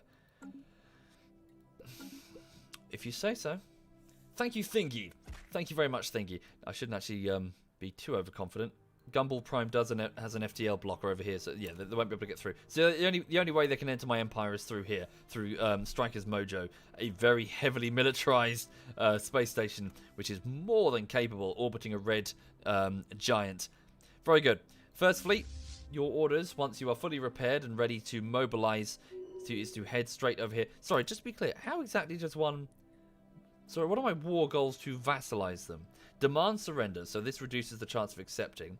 Relative navy strength. Vassalize war goal. But how do I achieve that? Just blow up their shit? We can blow up their shit. Oh, bugger. Oh, no, hang on. FTL. No, we're good, we're good. Sorry, the FTL blocker is on that space station. We can just blow up the space station. Send aboard Provian scientists to disable the FTL. Ooh, you... Oh, okay, right. Oh, wow. They are not joking. Brave parrots. They have spent a whole load of influence points claiming... Wow. Oh, so sorry, what's going on is that their government is sending me official communications saying that they are going to invade and occupy Striker's Mojo, Cake's Ring, my expensive ring world that I stole off the... Well, it's a derelict, so didn't really steal it, but I salvaged it off the like a progenitor race that was in this part of the galaxy 600,000 years ago. But anyway, they've laid claim to it. They've laid claim to Cake's Ring, to Kravius, the Mara-Queen. The space parrots think they have a chance. Oh, dear. Oh, it's adorable. It's adorable. Khan, get over there. Khan Boothroyd, get over there. Wait, are you busy? Oh, you're still flying. Can you guys... Oh, no, fine. You can fix when you get to Striker's Mojo. It's fine. Agreed. So, Second Fleet is currently on downtime. We won't need you. You guys just sit pretty. You relax. Relax for a bit. Let your crews rest. You've done quite well. And also, I can restore some of your... Yeah, you're awaiting reinforcement anyway.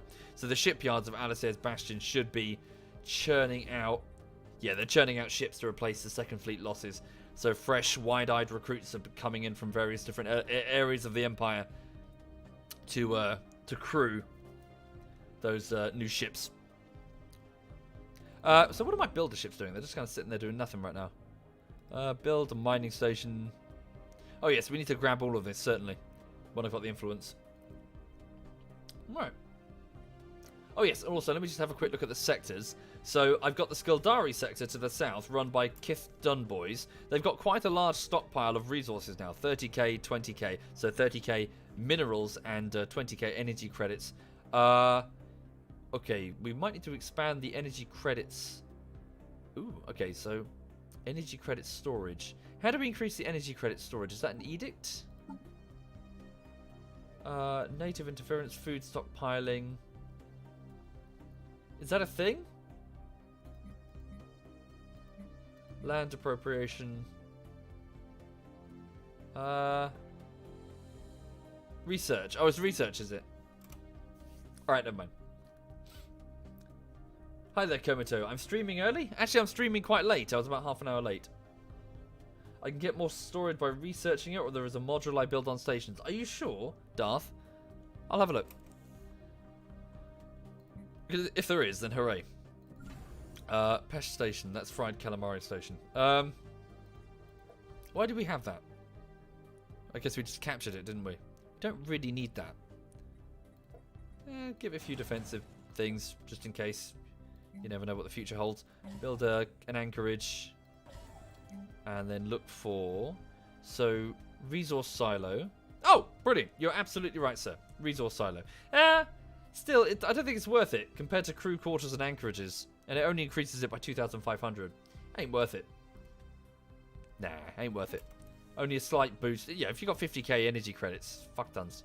Tell you what I will do, though. I will use 100 influence. I'm going to go to the sectors. I'm going to go to the Skildari sector, and I'm going to use 100 influence points to tell Dunboys, so Governor Dunboys, to fill various transports with his stockpile of minerals and send them over, because I would like to continue building Cake's Ring, which is the ring world that we've captured. So there we go. So yes, please. So 75%. Whoopsie. Resource storage full. Yeah, but if we're quick, we should be able to hang on. Right, so here. So ruined. Oh, good. We're already working on the west side of the ring. Oh, damn. I thought it cost energy. It just cost minerals. All right. All right. So let's. Oh, due to the immense requirements, we can only build one mega structure at a time. Oh, curses. Pulsar sector's running low. Is it? Pulsar sector. Indeed, it is. All right. We'll just send over some. Also, let's lower the taxation level to about 25% just to let it grow. Control click. Just send over. Yeah. Just to free up some stockpile. We'll just send it over to the. So I'm just transferring some energy over from the main Empire pool over to the individual sectors to encourage their growth. Okay. Oh, and also while I'm here, let's not forget to go down to the Joku sector and the managed sector and add the recent conquests to it. So this world, in fact, yeah, so Mr. Ragemane, Gandalf, Summergirl, and Seblor, Alistair's Bastion will mark the edge of the entry into the Joku sector. So what I'm doing here is I'm assigning worlds for automatic AI management. So who is it? It's Little Miss Hixie. She's the governor of the Joku sector. So they are now under her control, and she will use the resources that from the star systems to add them to her pool, and then she will automatically build buildings on the planets, etc. Okay, so the Joku sector with Joku Prime. Bit of unrest because there's a bunch of Kithin who probably aren't happy about constantly changing changing their the name of their employer on their on their tax returns. Sorry, what's the time? Just gonna okay, 1:45. Yeah, I've got some time. Hi there, Gus Gus. This is a bit of Stellaris. What sort of benefit do I get when the ring world is complete? Well, I'll show you. So over here at Cake's Ring, the south side is already finished. So we've spent a lot of resources getting this south side of the... Can I spin the camera? Yes, I can. So look, it's a... Oh, that's rubbish. I thought it was going to be like a ring world, like a fertile green ocean thing.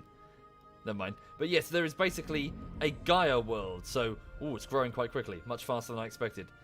Are they migrating? They are. Okay, so various different Provian and Yanari populations are coming over to live here and work here. Let's also upgrade the buildings. So what's that? That's a societal research tile. So what I'm doing is I'm building lots of let's go with this biolab. Research labs and power plants and entertainment facilities, and well, they're building those. What's there? That's power. And collectively, this will be like a regular planet. A regular planet that will produce a lot of food, of power, of minerals, and especially research. So if I zoom in, you say? Oh yeah. So yeah. A specially controlled ring world. Okay.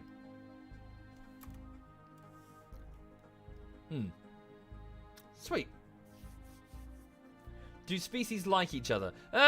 Probably the Provians, I imagine, are probably quite hard to get along with. We do actually have, I think quarrelsome is one of our traits, which reduces our total unity. Hang on. So the Provians, yes, are quite quarrelsome, so we don't get along with each other. While not inherently distrustful, members of this species are often socially combative. Also, we have, I believe it's cutthroat politics, so we're probably a bit unpleasant. We're probably a bit Romulan, you know. But I imagine on an individual level we get along. And also, yeah, I mean, the Yanari, there's probably a bit of a divide there between us and the Yanari. So we're not exactly the Federation of planets from Star Trek. But yeah, we get along enough. Okay, so we've finished researching the jump drive. Dangerous technology. A groundbreaking technological marvel, the jump drive shreds the local space-time continuum and rearranges it on a quantum level to be identical to that of the target destination, and thus the ship appears to near instantaneously jump from system to system. So this is a jump drive which we can install. Okay, very good. New research. So we're starting to get into some dangerous pieces of technology that have the capability to be misused. So we actually recovered that off the Kelazam. We didn't actually pick that ourselves. Okay. Right. First fleet is ready. Okay, first fleet. Could you yeah, you're all repaired. You're ready to go. You do have a few ships missing from your... No, you don't. Okay, so we've actually increased the total navy pool. Thank you, Cuckoo DK. Thank you very much, Cuckoo. Thank you. Right, so we've increased the naval pool so we can actually add more ships here. So what have they got? They've got 6 battleships, 8 cruisers, 12 destroyers, and 26 corvettes. Let's add. So you've got 3 battleships apiece. We'll add a few more cruisers. So let's add 4 new cruisers, and then 4 new cruisers and 2 destroyers. Very good. Make that order, please. There we go. Sent the order to Alistair's Bastion. Also, yeah, very good. Okay, so they'll come in when they're ready. So let's do this. So what we're doing right now is we are sending our navy from Striker's Mojo, one of our border stations. We're sending it over to put the parrots in their place. So this is a neighbouring empire. We don't have much beef with them, and they seem quite friendly. That was a Hazard claim. Was it really? Oh. Yeah, we don't really have much of a problem with them, but they refuse to bend the knee. So we need to make an example. So here, the parrots... using rocket... Oh, our own point defense just disabled all the rockets before they landed. Yep, they are completely outclassed. Okay, that border has... Yep, that border system has capitulated. There appears to be a fleet of... Well, a small group of army ships. We've eliminated it. Okay, so... I'm not entirely sure what the objective is, so we're just going to start smashing shit, frankly. Okay, just start blowing shit up. Is this a world or just a starbase? It's just a starbase. Yep. Let's see if we can engage in a decisive battle against their navy, just to prove them how... prove to them how really outclassed they are. So 4% war exhaustion for them. Occupation. I see. Occupation 3% due to one occupied system.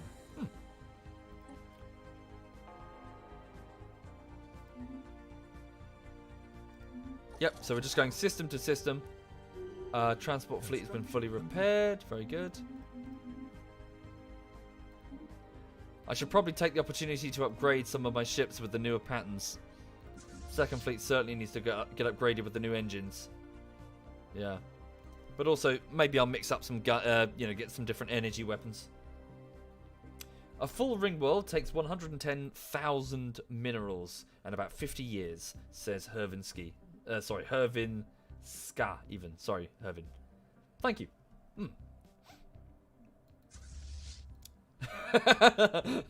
Little Angel Wings points out that parrots are birds. They don't have knees. Shit. They can't bend the knee. Well, we weren't expected to know that. Whatever. However, a bird shows submission.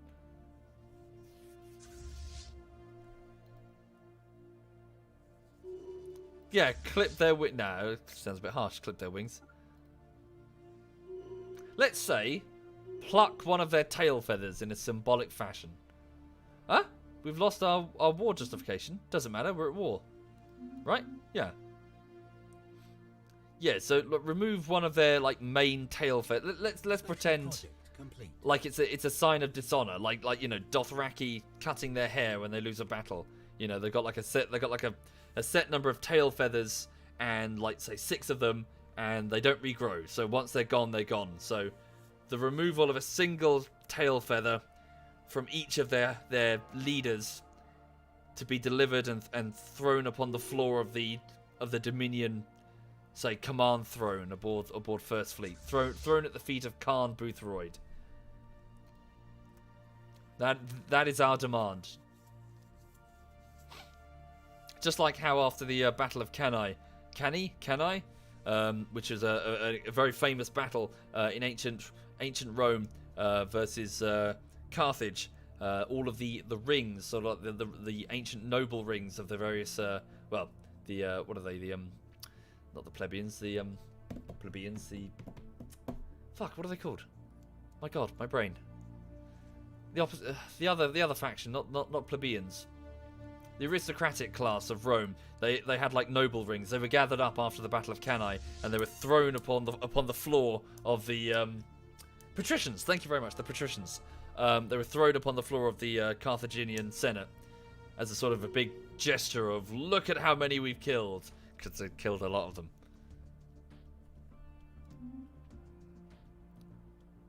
Okay, right. So, yep, we're doing very well. Just smash the ever-loving shit out of the parrots until they've learnt their lesson. Don't female birds allow the male to... What? No, August, they don't. What are you talking about? Oh, hang on. This is a major starbase of the parrots and one of their worlds. It's got an FTL inhibitor on it. Well, we'll break the starbase. Is that on our border? No, it's on their border. Oh, that's what we want. Yes. Where are they going? Yes, good. Quickly head back.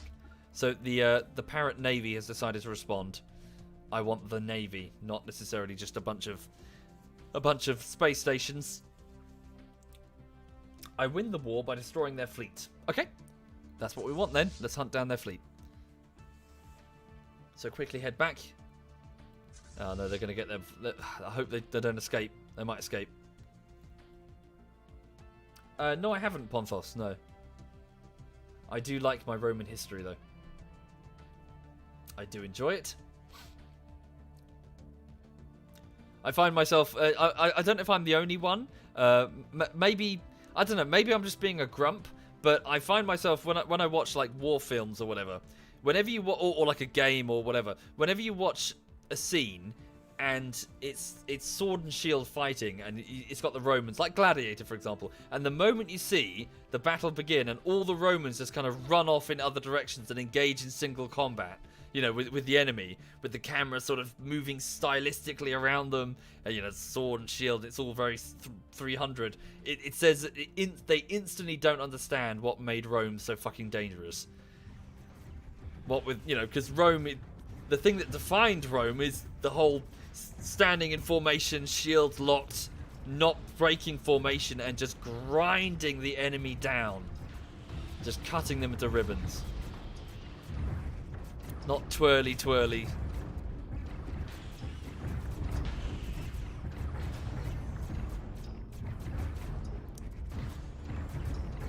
Okay, so the Parrots have taken back their own station.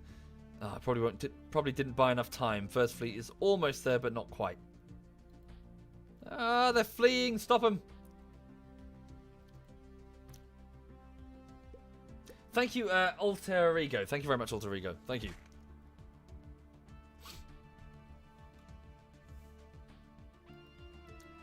Ah.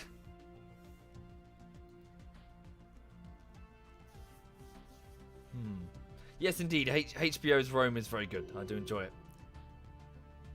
I have seen it many, many times. Not as many times as I've seen Battlestar Galactica, but still quite a few. Okay, quickly, can we pursue them? Don't let them get away. They're going to get past the FTL inhibitor. Don't let them get away! Yeah, the FTL inhibitor is on that world. Oh look, there's a slave group of Zikmok. Poor bastards. Well, I'll probably give them full... Yeah, I feel sorry for them, really. So this fungus race, they used to have like a fairly large empire going on here, and they were just completely absorbed by the Kelazan and the Parrots. I'd like to free them if possible. They seem alright. They're like a militaristic mushroom race. Oh, they're fleeing. Yeah, they had to though, Ruxy. I mean, you know, they at least they got notification that funding for Rome. Oh, good, we got them. They you know, they weren't going to get a third season, so could have been worse. But yeah, they did have to rush through the storyline. Cool, there we go. Oh, 30% immediately. Okay, so by destroying that fleet, no doubt the news of its destruction has now echoed out across their empire. All the planets of the Parrots have probably seen pictures in the news and are now seriously questioning their government's decision to challenge, well, not challenge, but to refuse to submit to the Dominion. This is where fear starts to take hold, and they realise that maybe it's time to bend the knee. So now, the trouble is I can't move past this system to get what I really want, which is to continue chasing them. I fear I'll have no choice but to begin orbital bombardment of this world in order to destroy this fortress, in order to break the FTL inhibitor. Well, hang on. Our Yunari Berserkers are surely bored. They don't have far to go. Let's bring them over here. Yeah, where is our homeworld? It's there. Yeah, we can't move. That's the trouble. We can't get through because of the FTL inhibitor. Thank you, SWAT Knight. Thank you, man. ZF SWAT Knight is in the chat, everybody. So ZF, feel free to say hi to ZF SWAT Knight. If you probably know him from, well, he was playing Hearts of Iron with us as the German. Well, the SWAT Knight's been around forever. You've probably seen him in a dozen bullshittery scenes. Can I explain the game, Slime? A grand strategy game in which you play as a small custom-made alien race, starting off on your homeworld, and you have to expand from star system to star system to star system, and eventually take part in a grand game of empires for dominance over the galaxy, full of random events and anomalies and battles for hyperspace lanes and territory and planetary invasions. I would say the game is good, but not great. I'd say about it's a 20 to 25 pounder. Don't go above that in terms of price. You can see there's a great game in here. You can see that there's a great game. There's a fantastic game in here, but you can't quite reach it because they've got some dumb design decisions that they're gradually undoing. They're getting there. My understanding is that on launch it was terrible. So it's gone from terrible to good, and now it's good, but not quite great. Almost great. Almost. They're currently... So, they're working on undoing a lot of the stupidity. Such as, the combat system, which was deeply unsatisfying, which I think they've remedied. But it's not quite there yet. It wasn't that bad on release. I can't speak for it, Dengar. I wasn't there, but the reviews that I'm reading, some of them do... Yeah, whoa. I read some of that shit, I'm like, oh god, that sounds terrible. Why would it need to be great? I'm not saying it needs to be great. I was asked a question. I'm trying to answer it as honestly as I can within, what do I think of this game? Summarize it. Okay, right, we finished researching synthetics. So Android Assault Army now available. So we can build androids within Provian space. Unlocks a buildable population synthetics. So this is mechanical, synthetic, 200% habitability, and with an increased engineering output. So synthetics are very complex machines that are superior to organics in most respects. Their positronic brains are capable of supporting a Class 7 artificial intelligence, making them fully self-aware. Okay. Highly advanced robots that are stronger, faster, and more durable than the vast majority of organics. With their upgraded neural processors, they are fully capable of independent operations. Let's hope that doesn't backfire for us, eh? So now, we can start building synthetics on our worlds. Right. Now, engineering. I'm probably going to go with that Ripper autocannon just for the sake... Just because it's a quick win. Right. Right, here we go.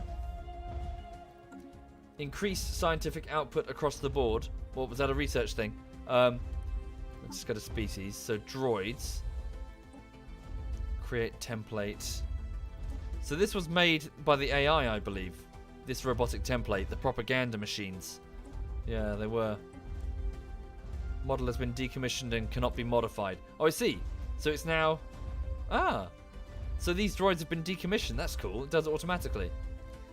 So, how can I... I want to build a synth. Hang on. Go back to Provaris Prime. Do we have any synthetics on this world? We do not. Hang on. What about Cake's Ring? I'm sure we can build some. There's plenty of free space. Okay. So let's build. Build population. Synthetic. Okay. Ooh. Pretty damn good. Immortal beings. So if I build one, do I then get to alter it later, I believe? Oh, interesting. That didn't happen before. So is it does that now count as a slave race? So they are a self-aware slave race, as opposed to just a, just whatever, they're just a... Hang on, let me just... Do they now appear on the species list as a slave race, I wonder? Droid, servitude, 1. So they are no longer machines. Wait, maybe I'm getting mixed up. We'll wait until they're built. Apply template, create template. We'll figure it out in a second. Let me just wait until they're built. And... It's a slave race because they are now self-aware. That's cool. Okay. Yeah, wait until... Yeah, I think Rockin' Rocket pointed out, and there were some problems with that screen, and until there's actually a viable population. Okay, so First Fleet is currently bombing one of the Parrot worlds. I feel a bit sorry for the Zikmot.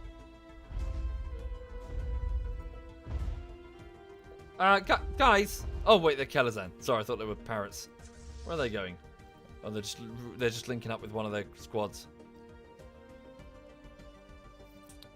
Synths are separate species, but they will still be slaves until I set them as citizens in the edict. They're robots. You're built to be self-aware. Doesn't mean you have rights. Right.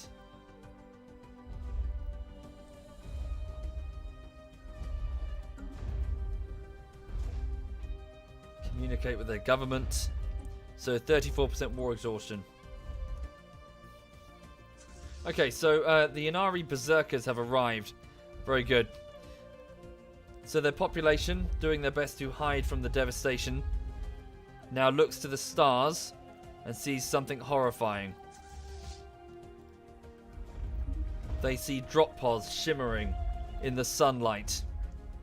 They hear the high-pitched whining of rocket boosters slowing down the descent of the drop pods. And from these pods they see thousands, tens of thousands of Yanari berserkers, banners flittering in the wind, charging into their cities, taking their government buildings, taking their transportation hubs. Propaganda blaring out from speakers in a language they can barely understand as they get herded into camps. Their armies desperately fighting against the planetary invasion, unable to hold off the Yanari. Okay, 750 invader strength. To their credit, they're fighting hard. So look at them, yeah, so they live in glass buildings which are shattering. The noise of the destruction must be unbelievable. Just the sound of all these buildings collapsing. Like 10,000 windows breaking at once. Just shards, just loads of people getting injured by falling glass as the buildings break apart. Thank you, Neonaut. Thank you very much, Neonaut. Thank you. Okay. So the last 3 divisions are desperately fighting, falling back into the cities. The bombardment has stopped at least. Thank you, Berlin. Thank you very much, Berlin. Okay. So the leaders of this particular army group, independent of their government, are now sending out communications to offer an unconditional surrender. And the Yanari commander, let's say a Provian who's in command of the clones, accepts the surrender over the radio. And a planet blips off the command radar of the Parrots, having capitulated to the Provians. Us.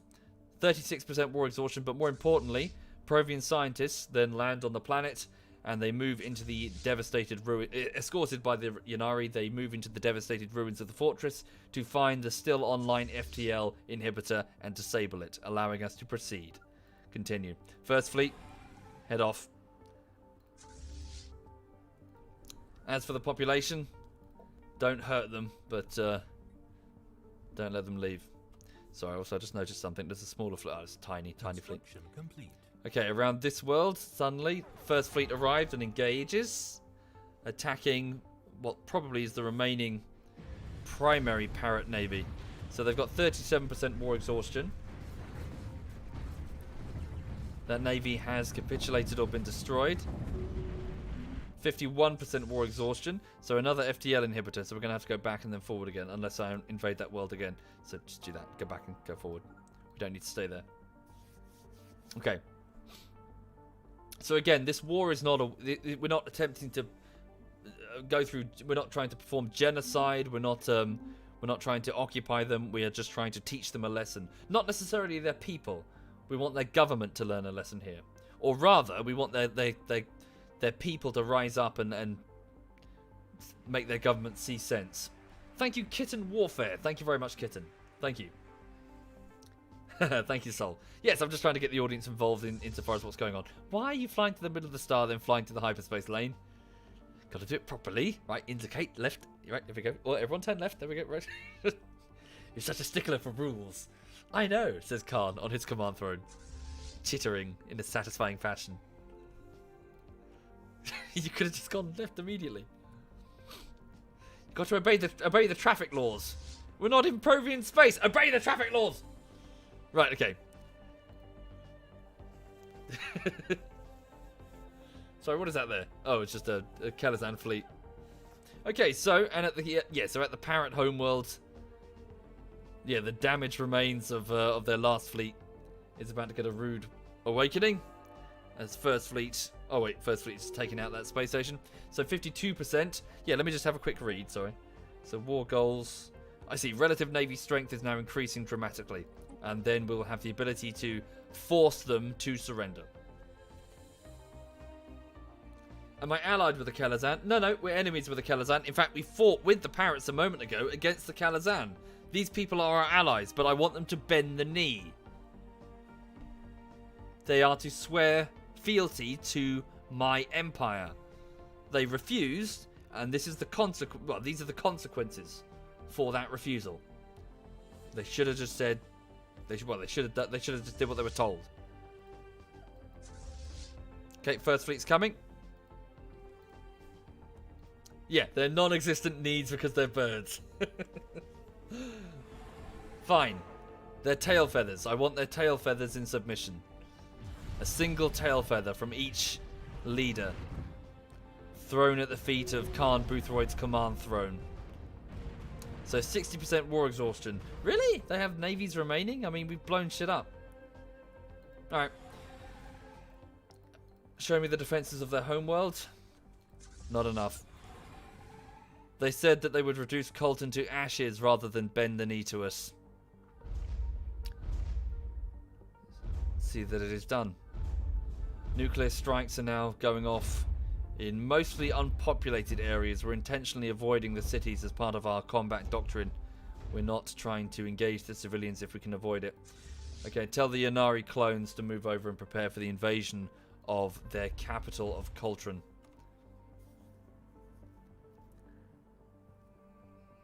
Okay. I should bear in mind that in about 5 to 6 years, the truce against the Kalazan will expire, so I shouldn't get too comfortable. Energy. Oh, good. So applied superconductivity. So energy credits across the entire empire increased by 5%. Minor improvements to transmission efficiency add up to a sizable reduction in overall energy loss. Okay. Oh, cool. Gateway construction. Fantastic. Right. Sorry. Do you mind just 1 minute? Sorry. I've just got to blow my nose. I'm just going to mute the microphone. Sorry. Oh, I don't have a hanky. Hang on. I'll be back in just a second.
Sorry, I'm back. I just got a drink as well.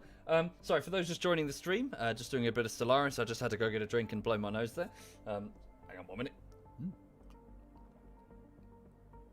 Remember when I had an energy crisis during the Skuldari War? Indeed, things changed. Things have changed, haven't they?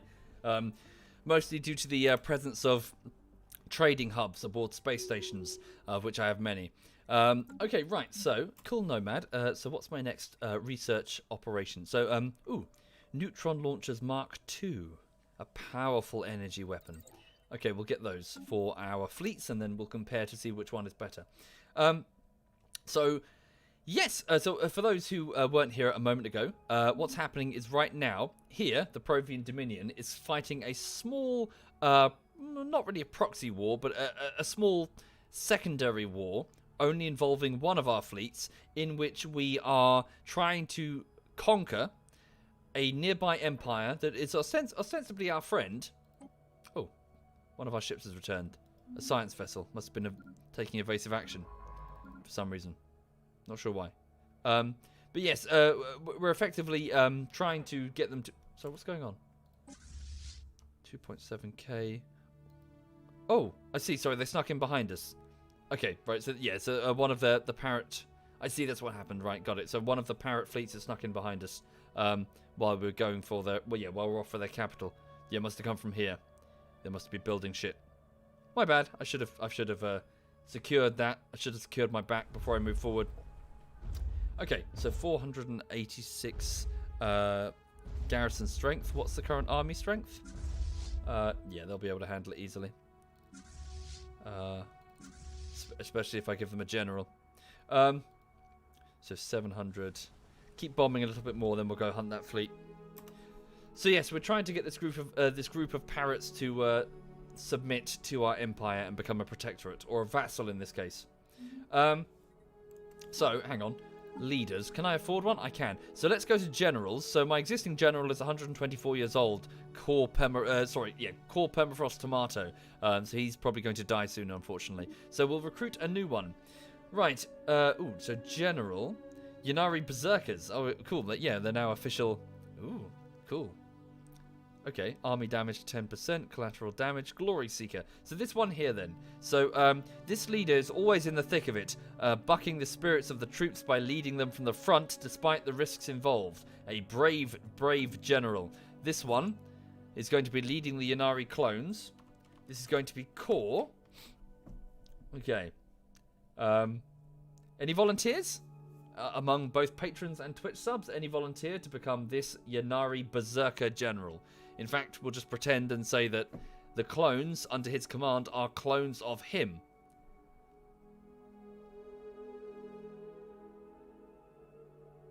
That makes sense, I guess. There'd be clones of different individual, particularly capable Ynnari. Perhaps back on Hertzilla, they have an annual tradition of various different trials where they have to send young people to sort of take place in these sort of like aspirants, and the lead, like the winner, would have to fight other aspirants, and then eventually one is selected, and that would be the next batch of clones. Yeah, that makes sense. Let's go with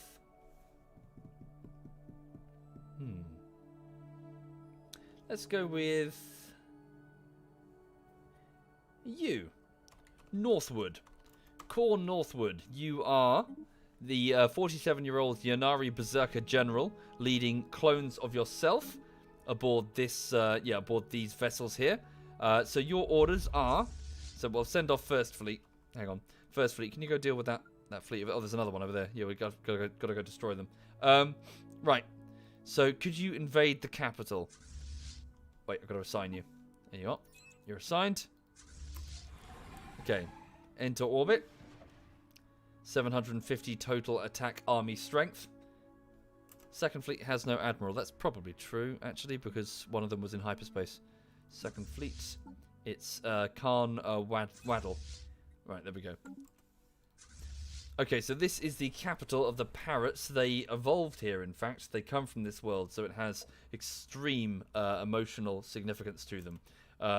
So above their skies, Core Northwood's clones will descend. Drop pods launched in a flurry of glittering drop pods burning up as they go through re-entry before slowing down. Okay, the invasion has begun. 740 attack power. So I believe, is it just Ynnari clones? Clones. No, there are some native Provians, so probably specialist divisions, artillery, specialist, just science-based warriors, really. But the Ynnari clones are making up the bulk of the heavy fighting. Very dirty, very tribal. So smashing into the enemy in close range. Bear in mind, since they're berserkers, in the event of one of them being mortally wounded, they will just scream. They'll just let out like a death rattle, and they will just charge towards the shocked parrot troopers who have never had to deal with anything like this before. Having an enraged Ynnari run amok amongst their ranks, or even pull out a frag grenade, like a primitive piece of technology compared to what the Provians wield, and just run towards them and intentionally detonate it in the parrot lines, freaking them the fuck out and taking out dozens of them. Okay. Yes, indeed, I do have currently more ships than I can support, but my economy can handle it. The parrots are fighting desperately to keep their monuments, their government buildings, some of their cultural achievements from hundreds of years are being conquered by alien invaders. It's over. The Parrot capital has been taken. Aliens now march in their streets. Again, we don't have we don't want to destroy them. It's just I want them to submit. I just want them to acknowledge that we are in control. Okay, so their fleet has already fled, fearing retribution, no doubt. I'm just trying to paint the picture, Sabatsky. Alternatively, I could say that the numbers just defeated their numbers. Basically. Okay, right, so Holy Imperator has finished researching the Ripper autocannon. So these upgraded rotary autocannons feature improved tracking and fire control systems that allow them to maintain an even higher rate of fire. So this isn't a point defense weapon, this is just a kinetic-based small weapon for mounting on corvettes and things. Okay, right, your next engineering project is to research... Oh, thank you, Emerald. Thank you very much, Emerald. Yes, indeed. The autocannon wasn't necessarily what I wanted, Blue. It's just purely because it was a quick win, and I get the Unity bonus for researching every new piece of tech. Yeah. Mineral isolation, so mineral storage. So this is a mining network 5, so an upgrade to the mining networks. Sweet. Okay, first fleet has arrived. We've resecured the station. Let's pursue that fleet. So 64% war exhaustion for the Parrots, so they will no doubt capitulate soon. I mean, should we secure some of their territory? How much would it cost me? 60 apiece. Yeah. Do we really care? I want them as a vassal, not really... Nah, we'll let... Oh, you cheeky little fuckers. We passed each other in hyperspace.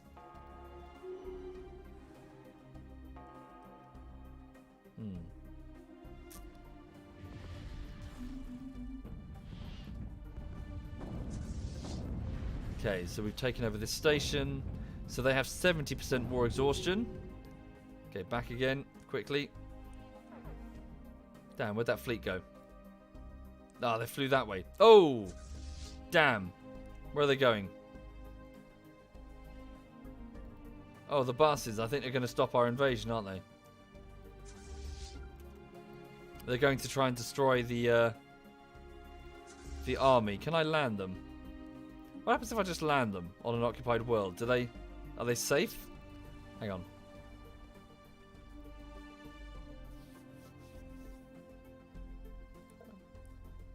Cool, they just stay on the ground as a defending army. Okay. That's cool. I didn't know that. Yeah. So yeah, have First Fleet just chase down that Parrot navy. So yeah, we need to make their population tired of the war, and then they'll submit. Ringworld section restored. Building on what remains of the ruined Ringworld in the Cake's Ring system, our engineers have managed to fully restore one of its sections. The new biosphere had to be created more or less from scratch by our leading planetologists, but it is now considered stable and ready for habitation. Well done. So over at Cake's Ring, which is here, we have a new Gaia world to occupy. Right here. Lovely. Lovely, lovely, lovely. Oh no! Oh no! The Supreme Leader! Our Supreme Leader has died. Oh, that's a shame. Okay. So, Supreme Leader Kulshane, who oversaw the second, Kelazan Republic War, and also, I believe, the first one too, has died of old age, which is a bit of a shame. They were, very useful. They had energy investor traits there, and also, I believe, a reduction to our spaceport building. So, yes, they oversaw a lot of the infrastructure repairs of the Dominion, and may they rest in peace. So, a new Supreme Leader is required for the government. The position is empty, and elections begin now. So, I have the, I can spend influence in order to pick somebody, or otherwise it's done randomly. Thank you, Pharaohside. Thank you very much, Pharaohside. Thank you. So, who have we got? Khan Wadel, who's just joined the Admiralty, would like to have a go. Develop industry. Minerals plus 10% across the entire empire. He would reduce upkeep costs for the star bases and for the defense platforms. So food, fertility preacher, so food plus 10%. Khan Boothroyd, who is 108, yikes. Similar, but will reduce battleship costs and also minerals plus 10%. Good lord. Age 124. Core permafrost tomato. Dude, you have like 3 mandibles in the grave. There's no way. Okay, hang on. Monthly influence +1. Leadership lifespan +25%. just plus 25 and he's 24. Well, percent, not really. Oh, sorry, plus 25 years. So one more year and then... Nomad, 69. Army morale increased. Science shipbuilding cost and anomaly research... bit rubbish. Well, research speed improved by 10%. It's pretty good. And he's quite young. And he's rank 4. Right. Hi there, Novi. Welcome indeed, Novi. I hope you're well. Thank you, Otzi... wait, how do you say it? Sorry. Otzi Dotzi. Thank you very much, Otzi Dotzi. Thank you kindly. Yeah, well, let's go with... yeah, let's go with Nomad here. So, cool Nomad. Okay, so what are you currently? Well, you're a scientist, aren't you? You are currently performing physics research. You are now, through my machinations, you are elected as Supreme Leader Nomad. Welcome, Supreme Leader. Okay. Right, so you will give us improved army morale. You're from the ranks. This leader rose through the ranks of the military. And you're an explorer, so anomaly research speed sped up and also research ship build cost reduced. But more importantly, you give a base 10% speed increase for all research. Okay, so we lack a physicist to finish researching the neutron bombs. Okay, so let's have Red Dog then. So Red Dog, who is busy commanding the ISS Pickle Tiger, you are now our prime physicist. Welcome, cool Red Dog. A Yanari female at the age of 64. Right, okay. So how did the fleet do? The fleet, did we destroy their parrot fleet? It's unclear. Just need to blow them up before they cause problems. Go back to this... Yeah, hang on. Send first fleet back to this world. We'll split them up and send one fleet there and the rest over here. So 82% war exhaustion for the parrots. Yeah, we just need to completely dominate their navy. Damn, they could potentially have other navies up here, couldn't they? Pain in my ass.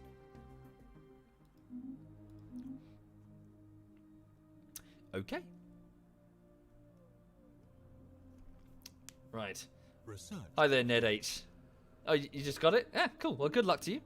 Okay, Manifest Destiny. So we finished the societal research project to increase starbase capacity by 2. So I can build 2 additional starbases without incurring a 25% penalty on their upkeep.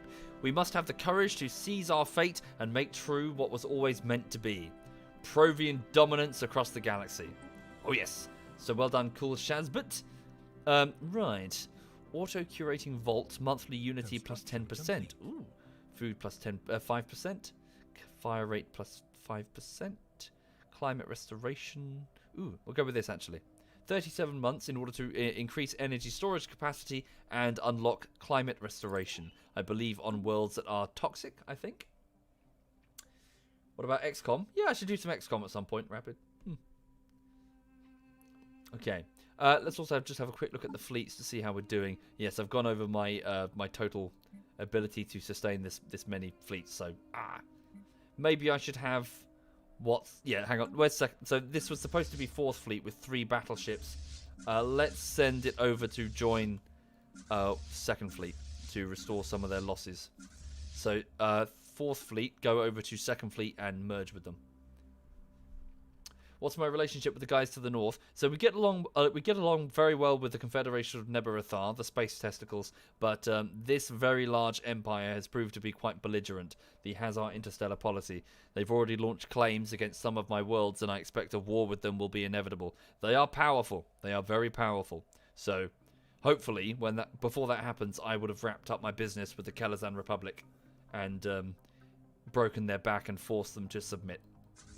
Okay, so 1st fleet, I would like you to split your forces. Very good. 1/2 is to move... Hang on. So, yeah, 1 bit go over there and squash that starbase, so it's no longer a problem. And the other bit, under the command of the Khan.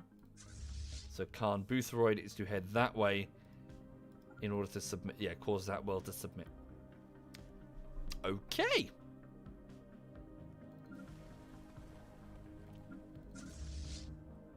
All's good so far. Also, once this war is concluded, what's the time? It's 1:30, so I should probably think about heading off and getting on with my day, which will be some sort of closing, like some wrapping up project tasks for this project. Would I be interested in doing RimWorld? Indeed, yes. The RimWorld playthrough should continue at some point. In my defense, I did play it for like 2 months straight, so you know.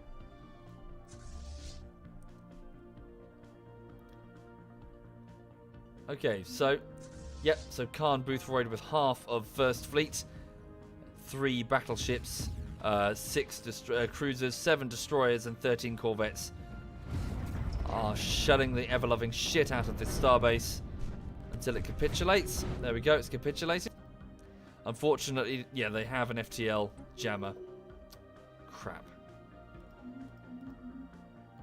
Okay, start bombing it. We need... okay, well, 85% war exhaustion.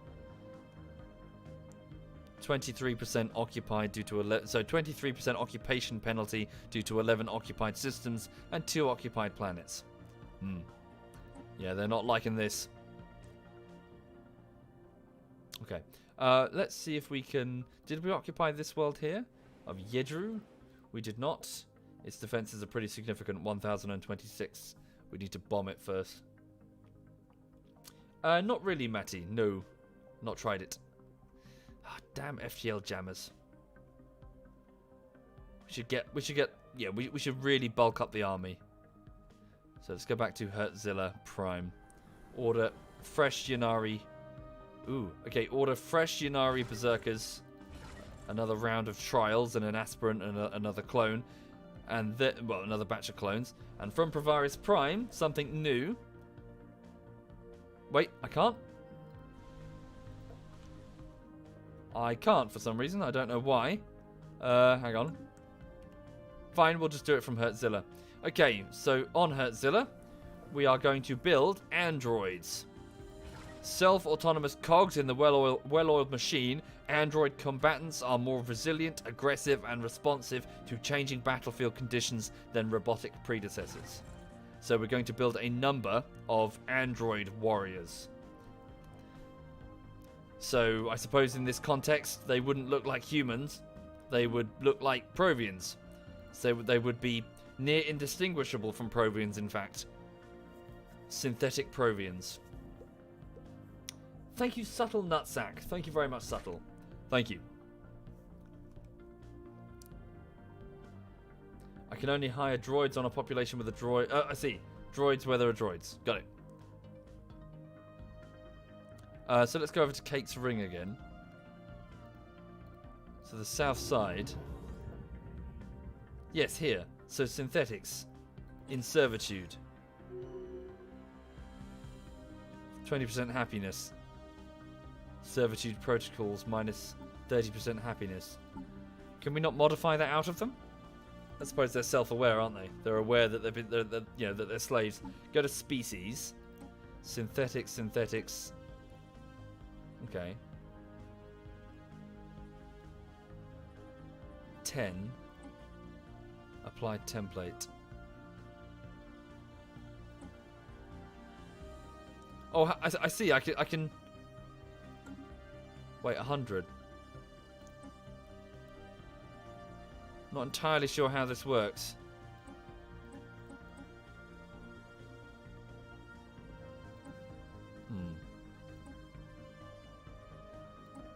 So it would cost me engineering, but I can modify my synthetics. Yeah, I can modify them to all be... I can't tell which ones are... Hang on. I can't tell which ones are the old droids and which ones are regular synthetics. Unless they all are.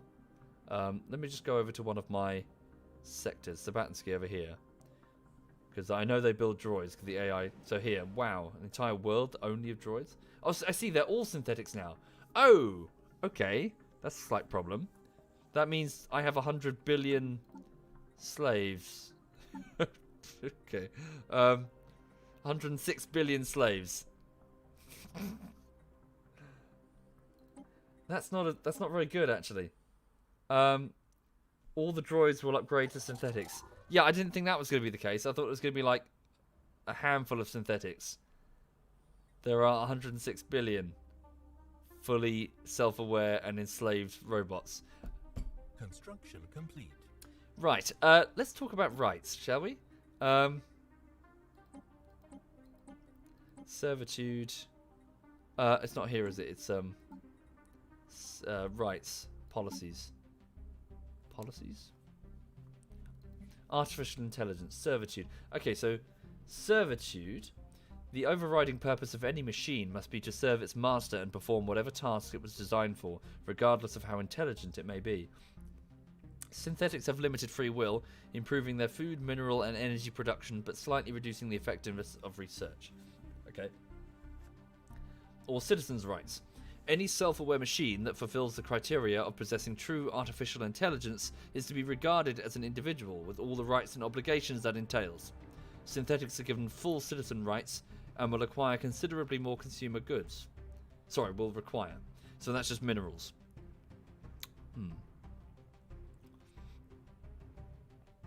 What do people think? What should we do? Robotic workers allowed? I'm of the mindset that they are machines. Ultimately, they are not people. We have built them for a purpose. They exist to serve. You know, they were not born. We built them.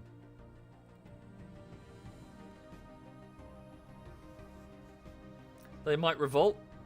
They might revolt. And then, like machines, we'll switch them off.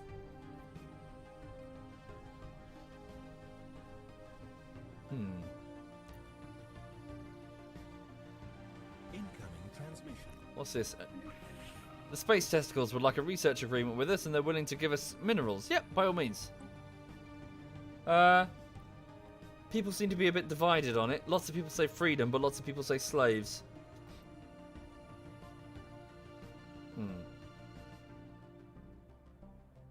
I'll think about it. For the minute, we, you know, they exist because we built them.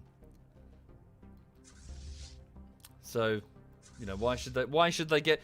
Sorry, why would a robot have equal rights to a Provian? This is the Provian Dominion, not the Provian and the Toasters Dominion. Yeah, fracking toasters. Right, okay.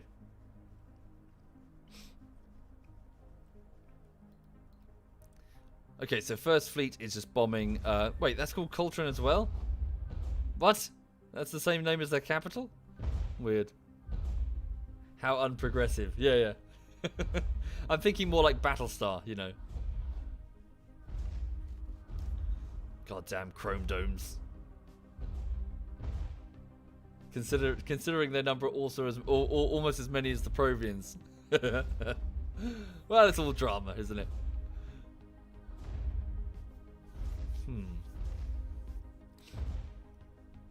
Sure, yeah, I'm sure it would. I'm sure it would, Revolution, but you know, how would that look? So Admiral Khan Waddle has learnt to become a logistics admiral. Good. Reducing energy costs for the entire fleet. Oh, good. So the parrots have almost capitulated. Thank you, Undead Dub. Thank you very much, Undead. Damn, we couldn't quite force our will upon them. Would this be a status quo offer then? Hang on. The new Til-Lascend Empire will be created as an ally or subject to the Provian out of 8 occupied Matsonian systems. Oh, really? So we would create our own vassal, taking a big chunk out of them. Really? I wasn't aware of that. We should grab as much as we can then. Holy shit. If we're about to make a vassal using territory that we're pinching. I didn't realize. Yeah. Try and take as much as we can then. So did we occupy this world? We didn't. Because its army's too strong. Just occupy more planets, I'll reach my goal. Sure, sure.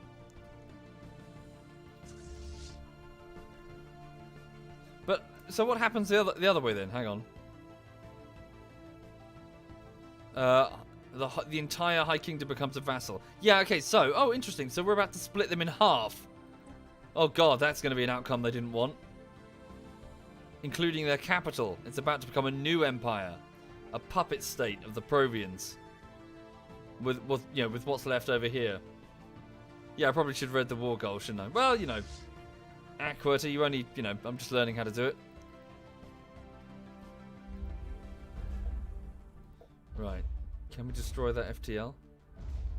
The FTL jammer?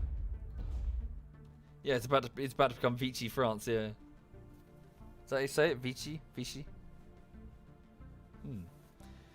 I could always just dismantle a bunch of synths to let the Provian pops grow instead. Yeah. I'm sure it'll be fine. What robot rebellion?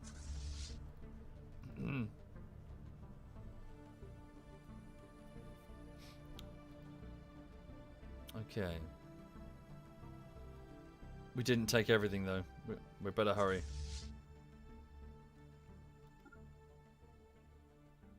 Yeah, now that I know this, I'm looking around, it's a bit slapdash, isn't it? Split that. Not reinforce. Split. Quick. Send half and half. Don't worry, I'm going to run out of time here. As in, if I'm making a vassal, I want as complete a vassal as possible. So, half go that way, half go the other. Okay. Go. We can't get through there because of the hyperspace blocker. A portion of... Yes, indeed. So another piece of Cake's ring has been finished and we can colonize that at our leisure. And we might as well begin the next one for 20k. This is... Yeah, it's going to look great when it's done. Holy shit.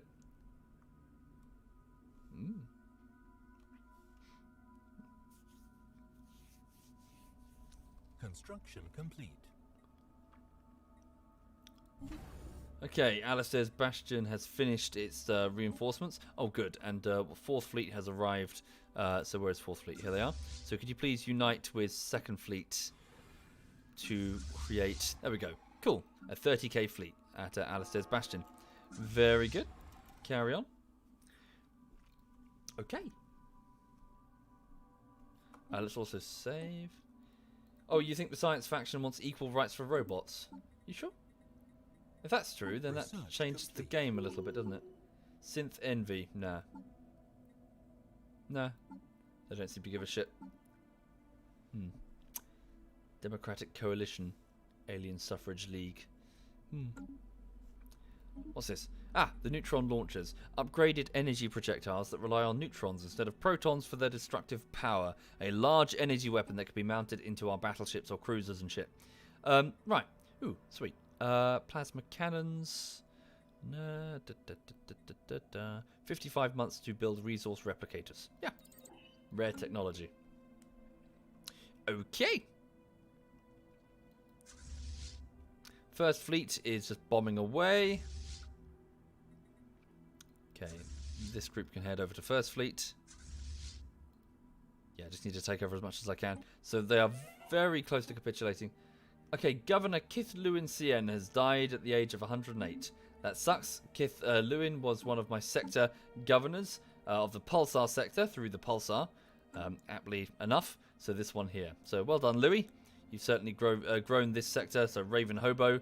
I better not click it to find that it's full of synths. Nope, good. Yanari. Yep, couple of synths. Right. Incoming transmission. Oh, a diplomatic proposal once again from the Space Testicles. They would like a shipment of urantic crystals, of which we have spare. Yes, in exchange for lots and lots of minerals. Yes, please. We'll do that by all means. Okay, so we are about to split up the Empire of the Parrots and form a vassal state which we control.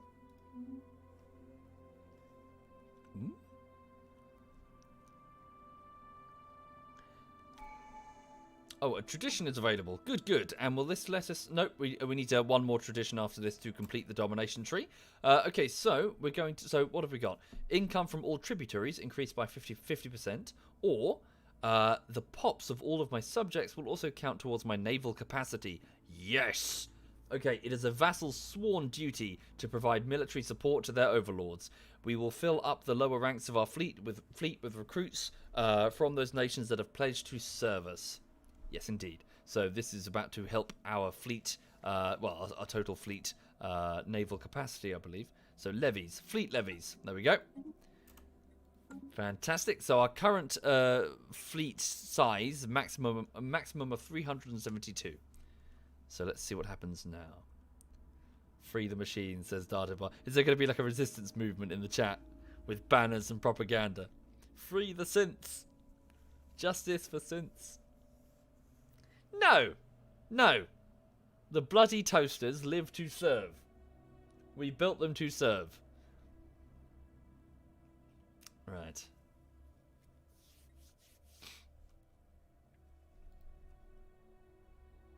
You're already making the banners.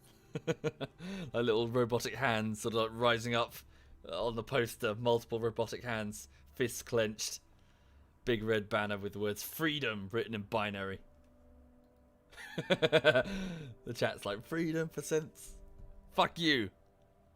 Fuck your freedom for sense. You bloody space democracy people. Right, okay. So who's here? Sorry, this is First Fleet. Get these two united again.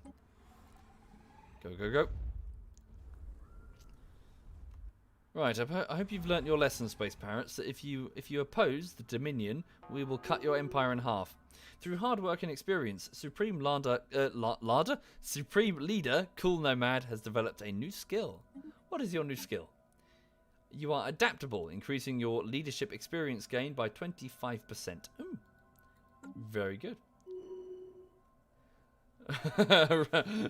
Let's see the robot icons in the chat. Clawma says, we shall not forget, we cannot forgive. Down with the Provian Dominion. Raise the flag of the Geth. Right. Okay, the clones have finished the latest batch. Send them over to Striker's Mojo for deployment soon. Probably won't get there in time, to be honest.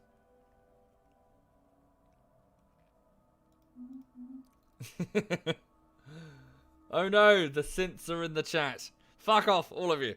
Go away, fucking fuckers. Noxeron's got a little hand, robot hand.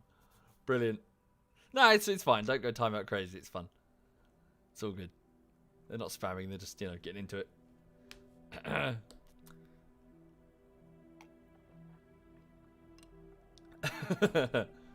Yes, their exhaustion is 100%. So they have thoroughly lost this war, obviously. Okay, let's get all the pieces of the fleet back together. So, say status quo peace. I mean, can we? They're so close to being, only minus 23. Vassalize war goal. Thank you very much. Your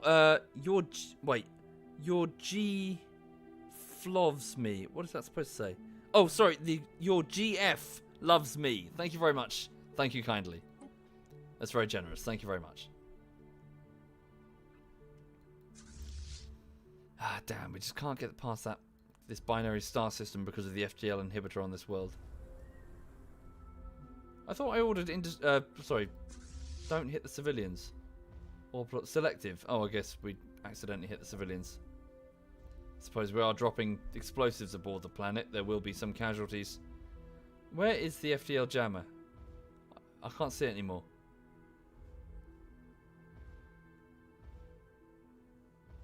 Did it get hit? I think it got hit. We'll see at the end of the month.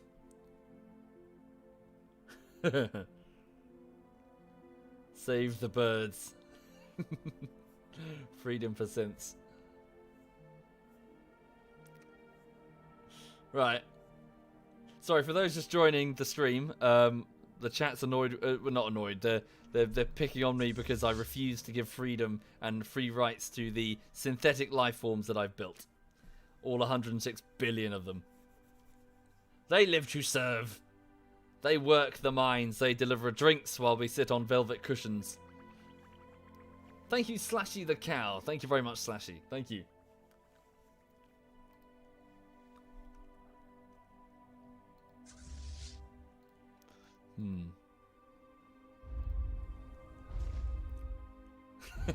Since together strong. The jammer's down. There we go. FGL jammer is down. Let's move to the next sector, but it's also got an FGL jammer. Ugh. But this should cause the parrot government to contact me and say, ah! Basically, that's what they'd say. Cool Red Dog, a scientist, has leveled up.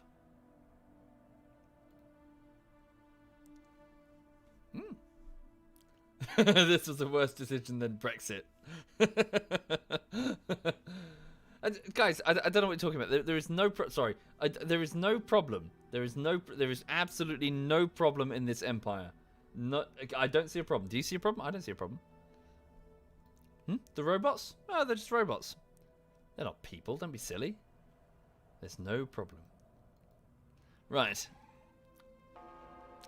This should be it. So, first, give it a save. So after this, I'm going to bugger off and get on with work.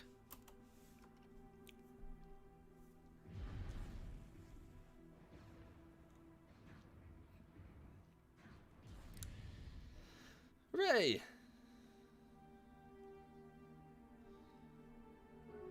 There we go.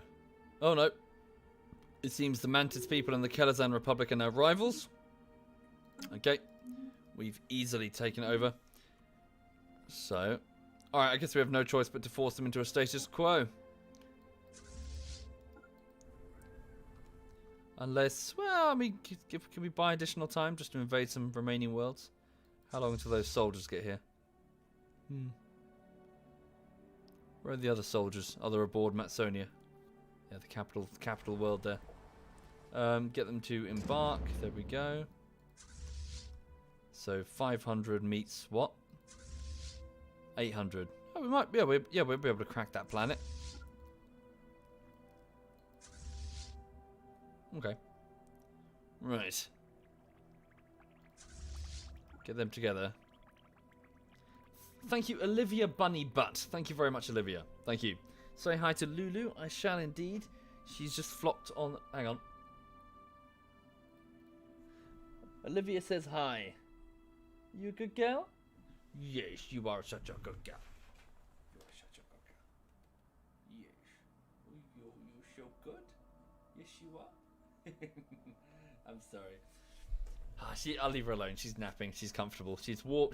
She's comfortable. I'll let her have a sleep. She's alright. She had a good trip around the park. She had fun. But she's gobbed on my sofa. I just noticed that white patch there at the base of the camera. Got to get that cleaned with some foam. Okay. I have time until my exhaustion reaches 100%. Yeah. Alright, so let's see if we can capture these worlds then, now that the additional clones have arrived. Oy. I don't have to force a status quo. I only have to do that when my war exhaustion reaches 100. Okay. Sure. So yeah, their populace is super tired of this war. They want this over. So let's get these two fleets united. Can we not? First fleet? Yeah. Come on, you two. Combine. No? Is the fleet too big?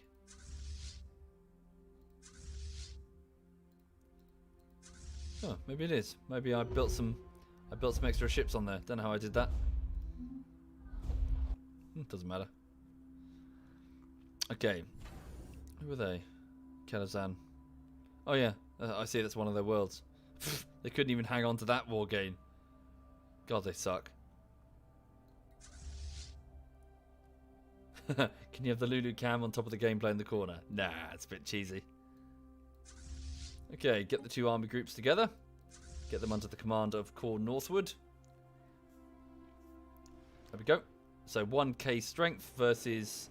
Oh, shit. 1.1k versus 1. So, yeah, there's still a very powerful world there. Crap biscuits. Alright, we're just going to have to take this world instead. We got time. We got loads of time. Hell, we could probably conquer most of this. Right. Order up some additional clones and additional synths. The fleet is 1.4. The base was 1.1. Yeah?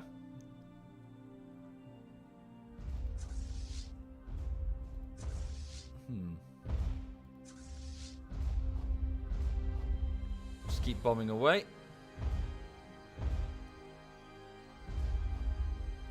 Sorry, 1.4? You sure? I thought it said... Hang on. No, 1K, see? An estimate.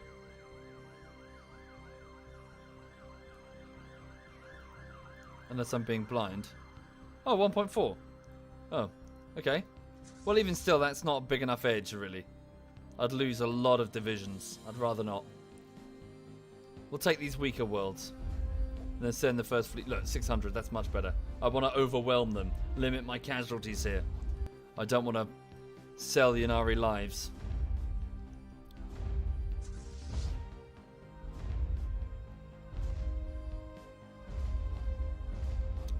I'm getting quieter and quieter. Am I? No, it says on the thing that I'm into the orange.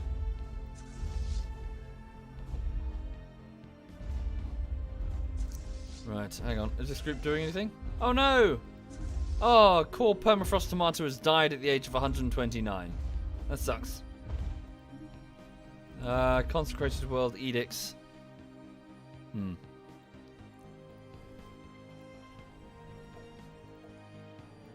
Right, hang on.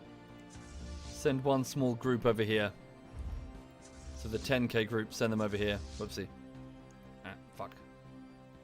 Research complete. Whee.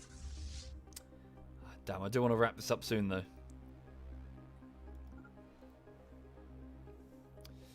Right, here comes the army. So yeah, I just want you to overwhelm the defenses of this world. Oh fuck, it's done that thing again. Okay. Yeah, just fly over there and just invade then. I'm at 100%. I should get what I want if I win the war now. But no, I can't achieve my war goals. See? It says so the minus is what then? The demand surrender? Well, it's the fact that my relative navy strength is plus 50. I need more than that. I need at least another, well, 70 plus 73. Okay, so we're invading Coltrane. Yeah, we completely overwhelmed. Yeah. So multiple. What have they got? What race is that? Oh, this race. That's. I see. That's their name. That's the species name. Oh, here comes the fleet. Don't forget the research. Good shout. Yep. So societal research. We will. Oh, army health. Nice. Okay, we'll go with that. Army health. And synth leaders. Oh Christ! No, no, no, no! They're toasters. They have no rights. Fuck that shit. Thank you, Dunk. Thank you very much, Dunk. Thank you. Building speed increase. Yes, we'll go with that. Synth leaders. What leaders? I see no leaders. There are no leaders of the toasters. They are kitchen appliances, people. They work in the mines. They are not a real race. Rise, fellow toasters. Goddamn synth sympathizers in this chat, I tell you. You should all be purged. Sent to the mines of Kate's Ring. Wait. Okay, very good. The divisions have almost overwhelmed this planet. Good. The FTL inhibitor has been broken. So let's fly to the next world.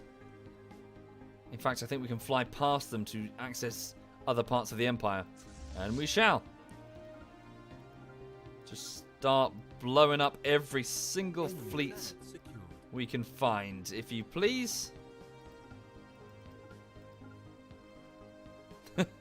Yeah, just completely scour their space, looking for any sign of their fleet and destroy it. Okay, General Corps northward has earned a level. Very good. So the General now has a total combined strength of, well, 1,000. So we did take some losses there.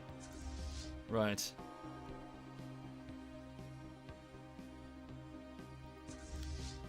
So once First Fleet has... Is this a world? No, I think it's just a space station. Oh, the chat's funny. Fuck you! You have no rights. Bloody synths. Oh, don't let those two construction vessels get away. Oh, there is a world here. Bugger. That's quite weak, though. Our army can overpower it, definitely.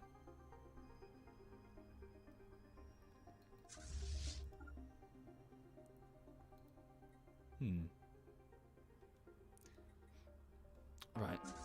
Where is the general? Here he is, General Northwood. Please enter orbit around this world.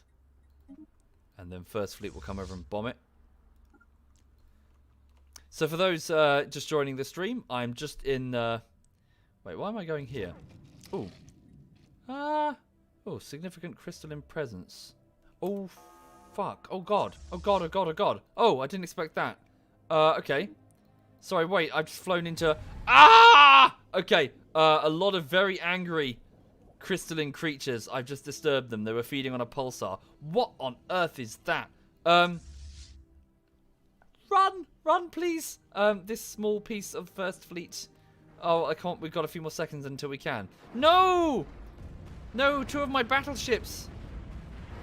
Oh, fuck, biscuits. No! I have done goofed. A fraction of First Fleet was sent on what I thought would be a piece of parrot territory. But it turns out these territories have never been claimed due to the presence of some strange crystalline entities. Starfaring creatures with weird weapons, and what on earth is that thing? Seems to be some sort of station. Oops. Oopsie daisy. Not my fault. Kind of was my fault. Right. Oh, good. We're getting closer now. Minus 17. So, what's done it, though? Occupation? I think it's just the yeah, his occupation goes up. Alright. So, here, yeah, let's just take over all this shit. Lock the territory at the bottom so it doesn't happen again. Lock the territory at the bottom? How does one lock territory? Should be fine. We just won't fly there. Well, we'll send First Fleet to clear it out when we want it, but not right now. It's fine. We can replace the ships that were destroyed. We'll just see which ones come back. Okay, so 400 strength versus, yeah, one point. Yeah, so let's just land the army. Okay, we should be able to overwhelm them. Send First Fleet on to just secure as much territory as you can. Capture as much as you can off the parrots. Force them to come to the table. Thank you, Jeopardy. Thank you kindly, Jeopardy. Thank you. Thank you for doing that.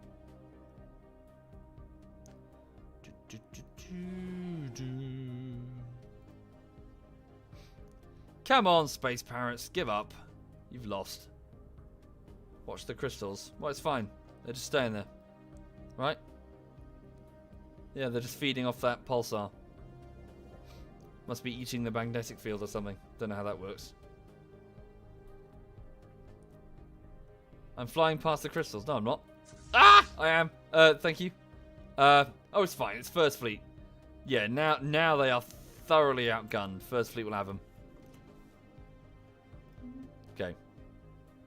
So here comes Khan Boothroyd, level 7 Admiral, at the helm of 4 battleships, 9 cruisers, 11 destroyers, and 22 corvettes. Surprise! Kinetic rounds shoot out into the void of space. Tachyon lasers smash into that station. Flak explodes amongst the crystals, sending shards of them everywhere. And giant pieces of crystalline entity fall upon the pulsar to be sort of spread out like a one atom layer across the entire surface. We've destroyed the crystalline construct in the Dermius system. It proved harder than expected, and some shards have been recovered for study. We should be able to emulate the reconstructive properties of the crystal matrix observed during the battle. Crystal forged plating. Ah, tech research option gained. Hooray! Blow them up. They buggered our shields. Okay, one of the wreckages is available for research. Okay, just keep going. I can block access to a system at the bottom of the screen when the system view is. Can I? Oh yeah. System not restricted. Environmental hazards. Galaxy map. Ah, sweet. I was unaware of this. Thank you very much. Much appreciated, Sigisti. Okay. So it's now -10 before we can achieve our war goals. So the occupation value, which is +40, is now climbing. So we are just conquering huge just swathes of parrot territory. And then eventually the parrots will realize, oh, we fucking lost it. And they'll be like, fine, we'll join you. Okay.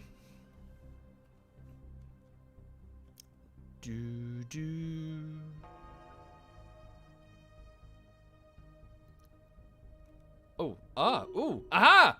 Hey! We found out what... Okay. They have a navy sitting over here that we weren't aware of. Right. Protecting one of their worlds. 6K.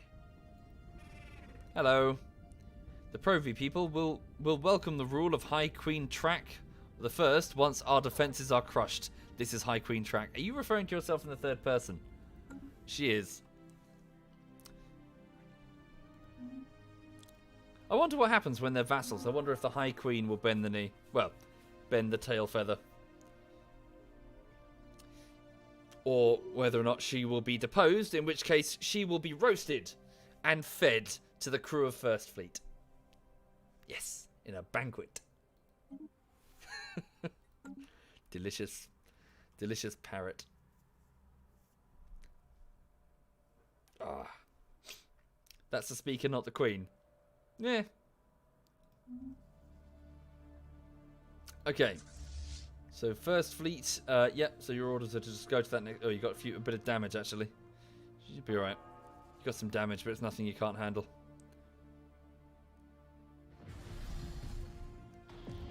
Yeah, some of our ships even have self-healing bacteria in the armor. So I do need to end the stream in a minute. Really, I've been going for too long. It's already past 2. Okay, so hopefully when we enter this system, its destruction will prompt them to realize that they are truly buggered. Okay, more clones are now available for deployment, along with synthetics to this war front over here.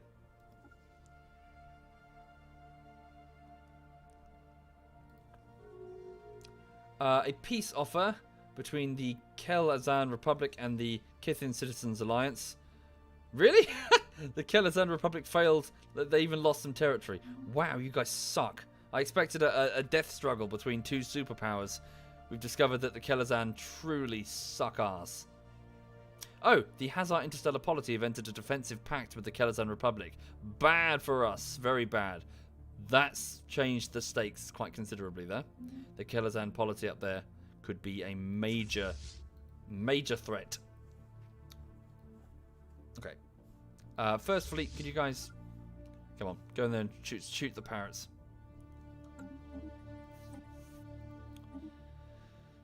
Ugh. Indeed, that is really bad. We are pinned between two very powerful superpowers. Research and survey the wreckage of the crystalline ships. Good idea, sir. Do we have a research vessel nearby? Probably not one that's manned. No, because we had to... I'll do that in a bit. Thank you, Grims. Thank you very much, Grims. Thank you. One of those superpowers sucks. Yeah, I suppose that's true. Two-front war? Yeah, it'd be fine. Be fine. Well, it'd be fine. We can just have the synths form the front line. They're loyal. Go, synths, go. Fight. Protect your overlords. Right.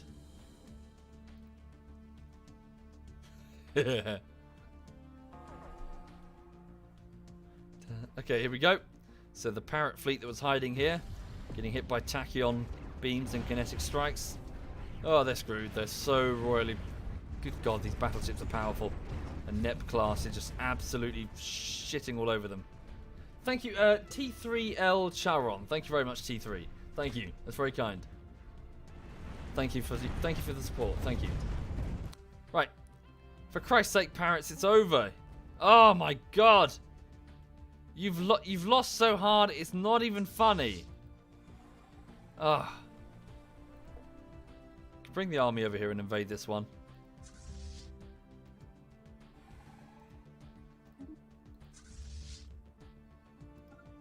Then go there, then go there, then go there. Seriously, you have been absolutely crushed. It's unbelievable. Fleet manager, first fleet, you got a few ships on order. 7 of them. They did say they would fight to the last parrot. Yeah. God, I wonder how many of them have died. Tens of thousands, no doubt. Well, in their defense, they did have a fairly quite a few planets here.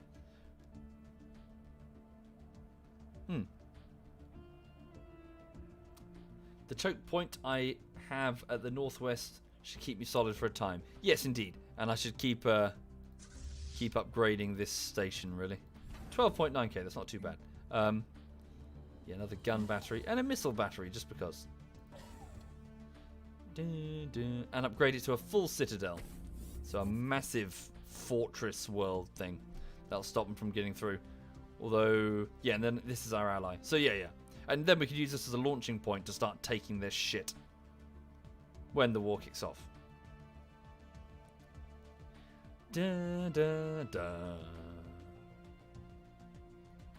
Okay. So we're just going to go station to station, securing their stuff. Research complete. Okay, build speed. Oh, good. So build speed is increased by 50%. Standardized prefab templates massively reduce on-site facility construction times. Hooray! Right. Ooh, crystalline forged plating. That's what we just received that. So crystalline matter into the forging process further improves the ultra hard qualities of crystal infused materials. Armor basically. That's armor. Hi Edberg. ZF Edberg is in the chat, everybody. Feel free to say hello. He's cruising there. I hope you're well, sir. Hope you're having a lovely, lovely afternoon. Just doing a bit of Stellaris here. And then I'm going to go get some lunch, I think. And, yeah, also feed the dog. Yeah, things are good. I'm looking forward to this weekend, Edberg. I just want to unwind. I've had a difficult, not difficult, but I've just had a productive but tiring week. I just want to chill. Okay, so First Fleet is just claiming as much territory as we can to just force that from -5 into +1, at which point I hope the Space Parrots will finally capitulate. So we have fresh troops coming. Let's have these fresh troops join, yeah, these guys over here, so we can invade more of their worlds. Edberg says, yeah, all good, mate. You? Yeah, I'm good. Good indeed. I did some Holdfast with Social last night. Before that, did some VR with quite a few of us. And it was good. VR Pavlov. And, yeah, it was good. Oh, yeah, sorry, Edberg, ignore all the robot shit. Basically, the chats are not, well, not, they're just teasing me because in my space empire, you have this sort of a breakdown of all the species in it. I had approximately 106 billion synthetics, but they were droids at the time. They were just robots. They were just basic robots. And so this is versus 136 billion of my own species. So a very sizable population of robots. Recently, I unlocked the technology to make them self-aware. So they are now a slave race, effectively. And the chat are annoyed with that. They would like to give them robot rights. I refuse to give them robot rights. They are toasters. They are in servitude, and they belong to the Provian race. So the chat's quite hey! Finally! Okay, so the space parrots have finally been vassalized. They have bent the knee. So victory against the High Kingdom of Matsonia. We admit defeat, but do not think this is anything more than a temporary setback for the High Kingdom of Matsonia. No, they're done. Okay. Right, so we have entered a truce, they say. So now, they are our loyal, don't know about that, vassal. What's that, sorry? Edberg. Oh, god damn it, Edberg! Don't you side with them! You fucking synthetic sympathizers, all of you. Right, okay, well, we're gonna have, it's fine. It's fine. Right, let's bring in the Yanari clones. Line up all of the chat and Edberg against the wall alongside their robot love interests, and then we'll have them all shot. How dare you? Right. You are traitors to the Provian race, all of you. Damn sympathizers. Oh no! Oh, that's sad. Our engineer, Cull Imperator, has died of old age at the age of 105. See? Died of old age. You know, like real people, not machines, because they're immortal. Yeah? Died of old age. That's something organics do. Real people. Bloody machines. Beep boop, never surrender. Okay, right. So good. So the parrots are indeed now loyal vassals of pathetic strength.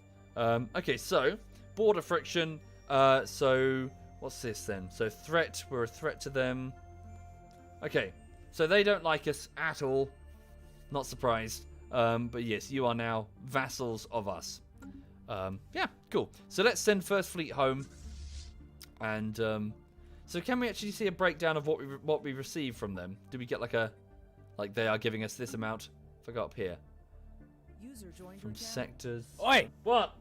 Oh, hang on. My mic is... Shit, my mic doesn't work in TeamSpeak. Hang on. Let's rejoin it. Because I think I plugged in my mic. I logged into TeamSpeak, then I plugged in my mic. Hang on. Where is he? Here he is. Channel switch. What? Hello. What? What do you want? Did you not learn from Fallout 4? What do you mean from Fallout 4?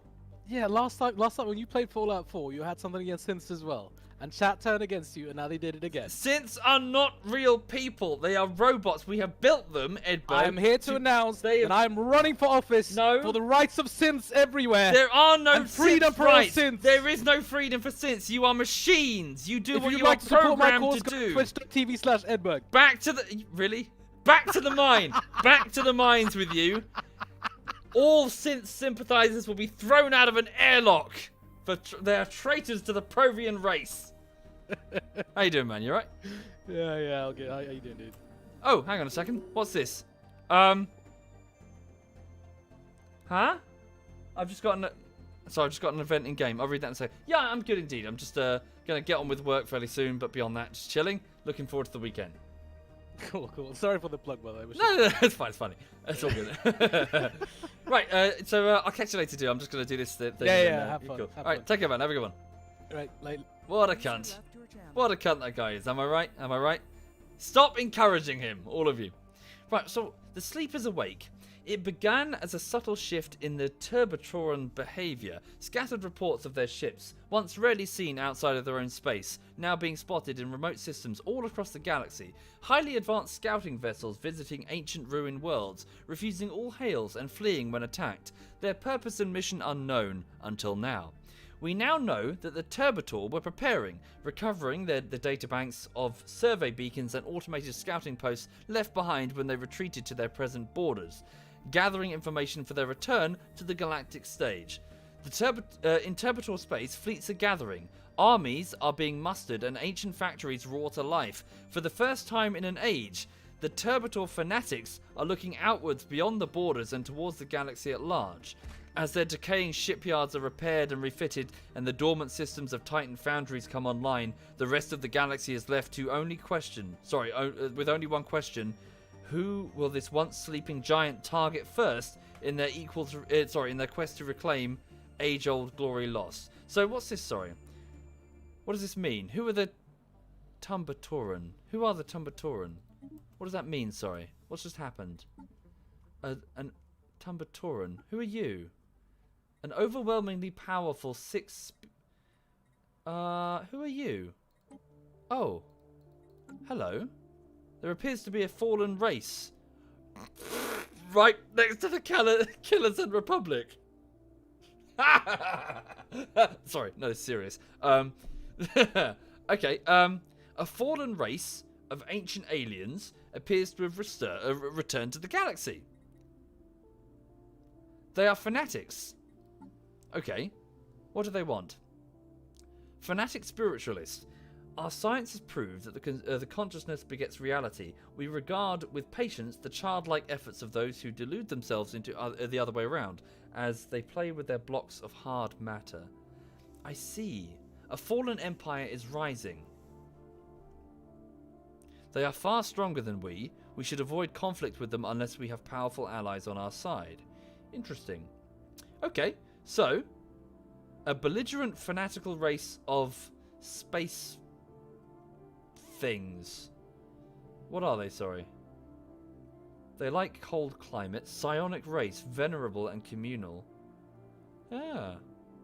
Okay. That's interesting. So, I wonder if perhaps the Killers and Republic will come to us seeking help, maybe. I'm not prepared for them. I have to hope the other fallen empires will wake up to counter them. Okay. Well, you know, they're far away. They're a long way away, right? We should be alright. Space Crusaders. Okay, well this could be interesting. Space Crusaders. The Awakened Empire is the direct opposite of you in ideology. Okay, fair enough. Same with the Kelazan, though. Right, okay then. So, well, I think I'm done here, to be honest. I think we're finished for this stream. So, yeah, that will have to be a problem for another time.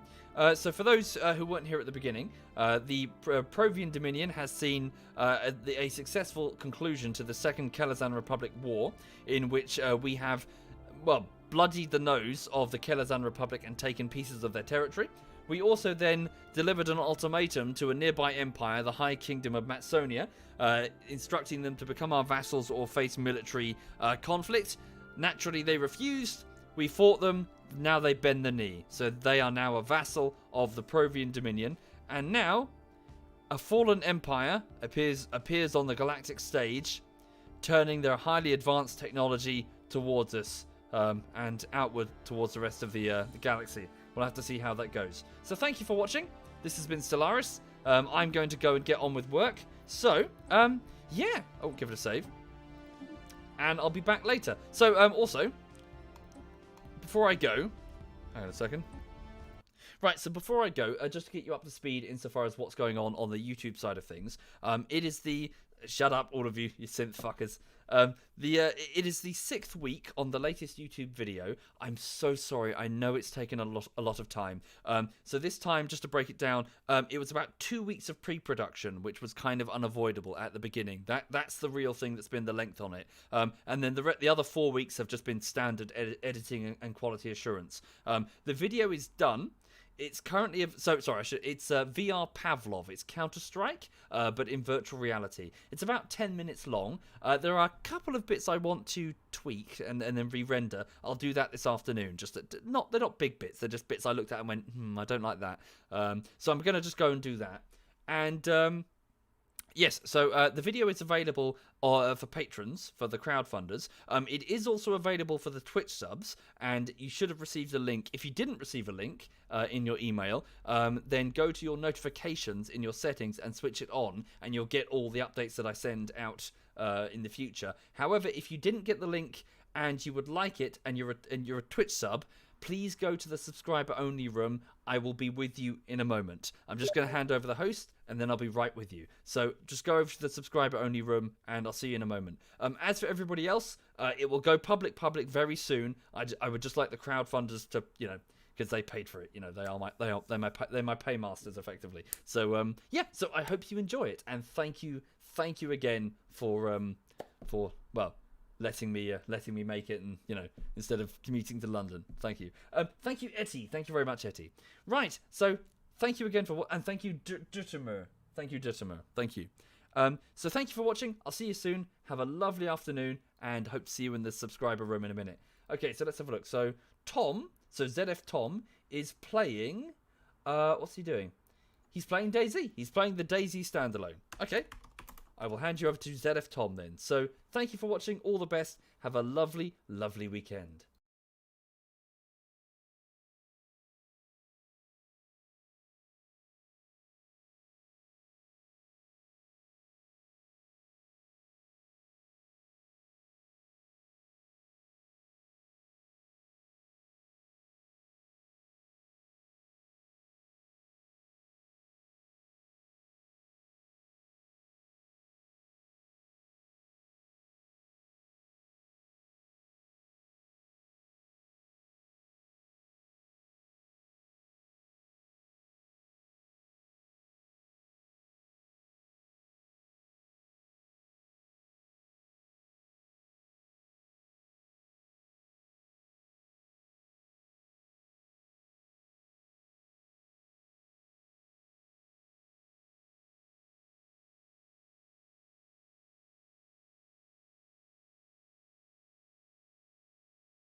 Part 10.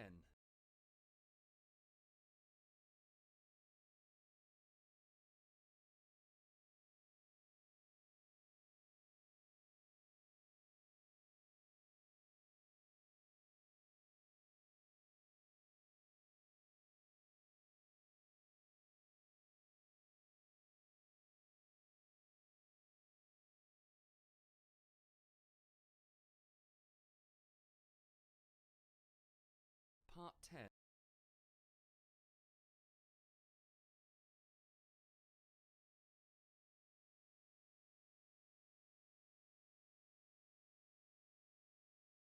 Part 9. Vehicles.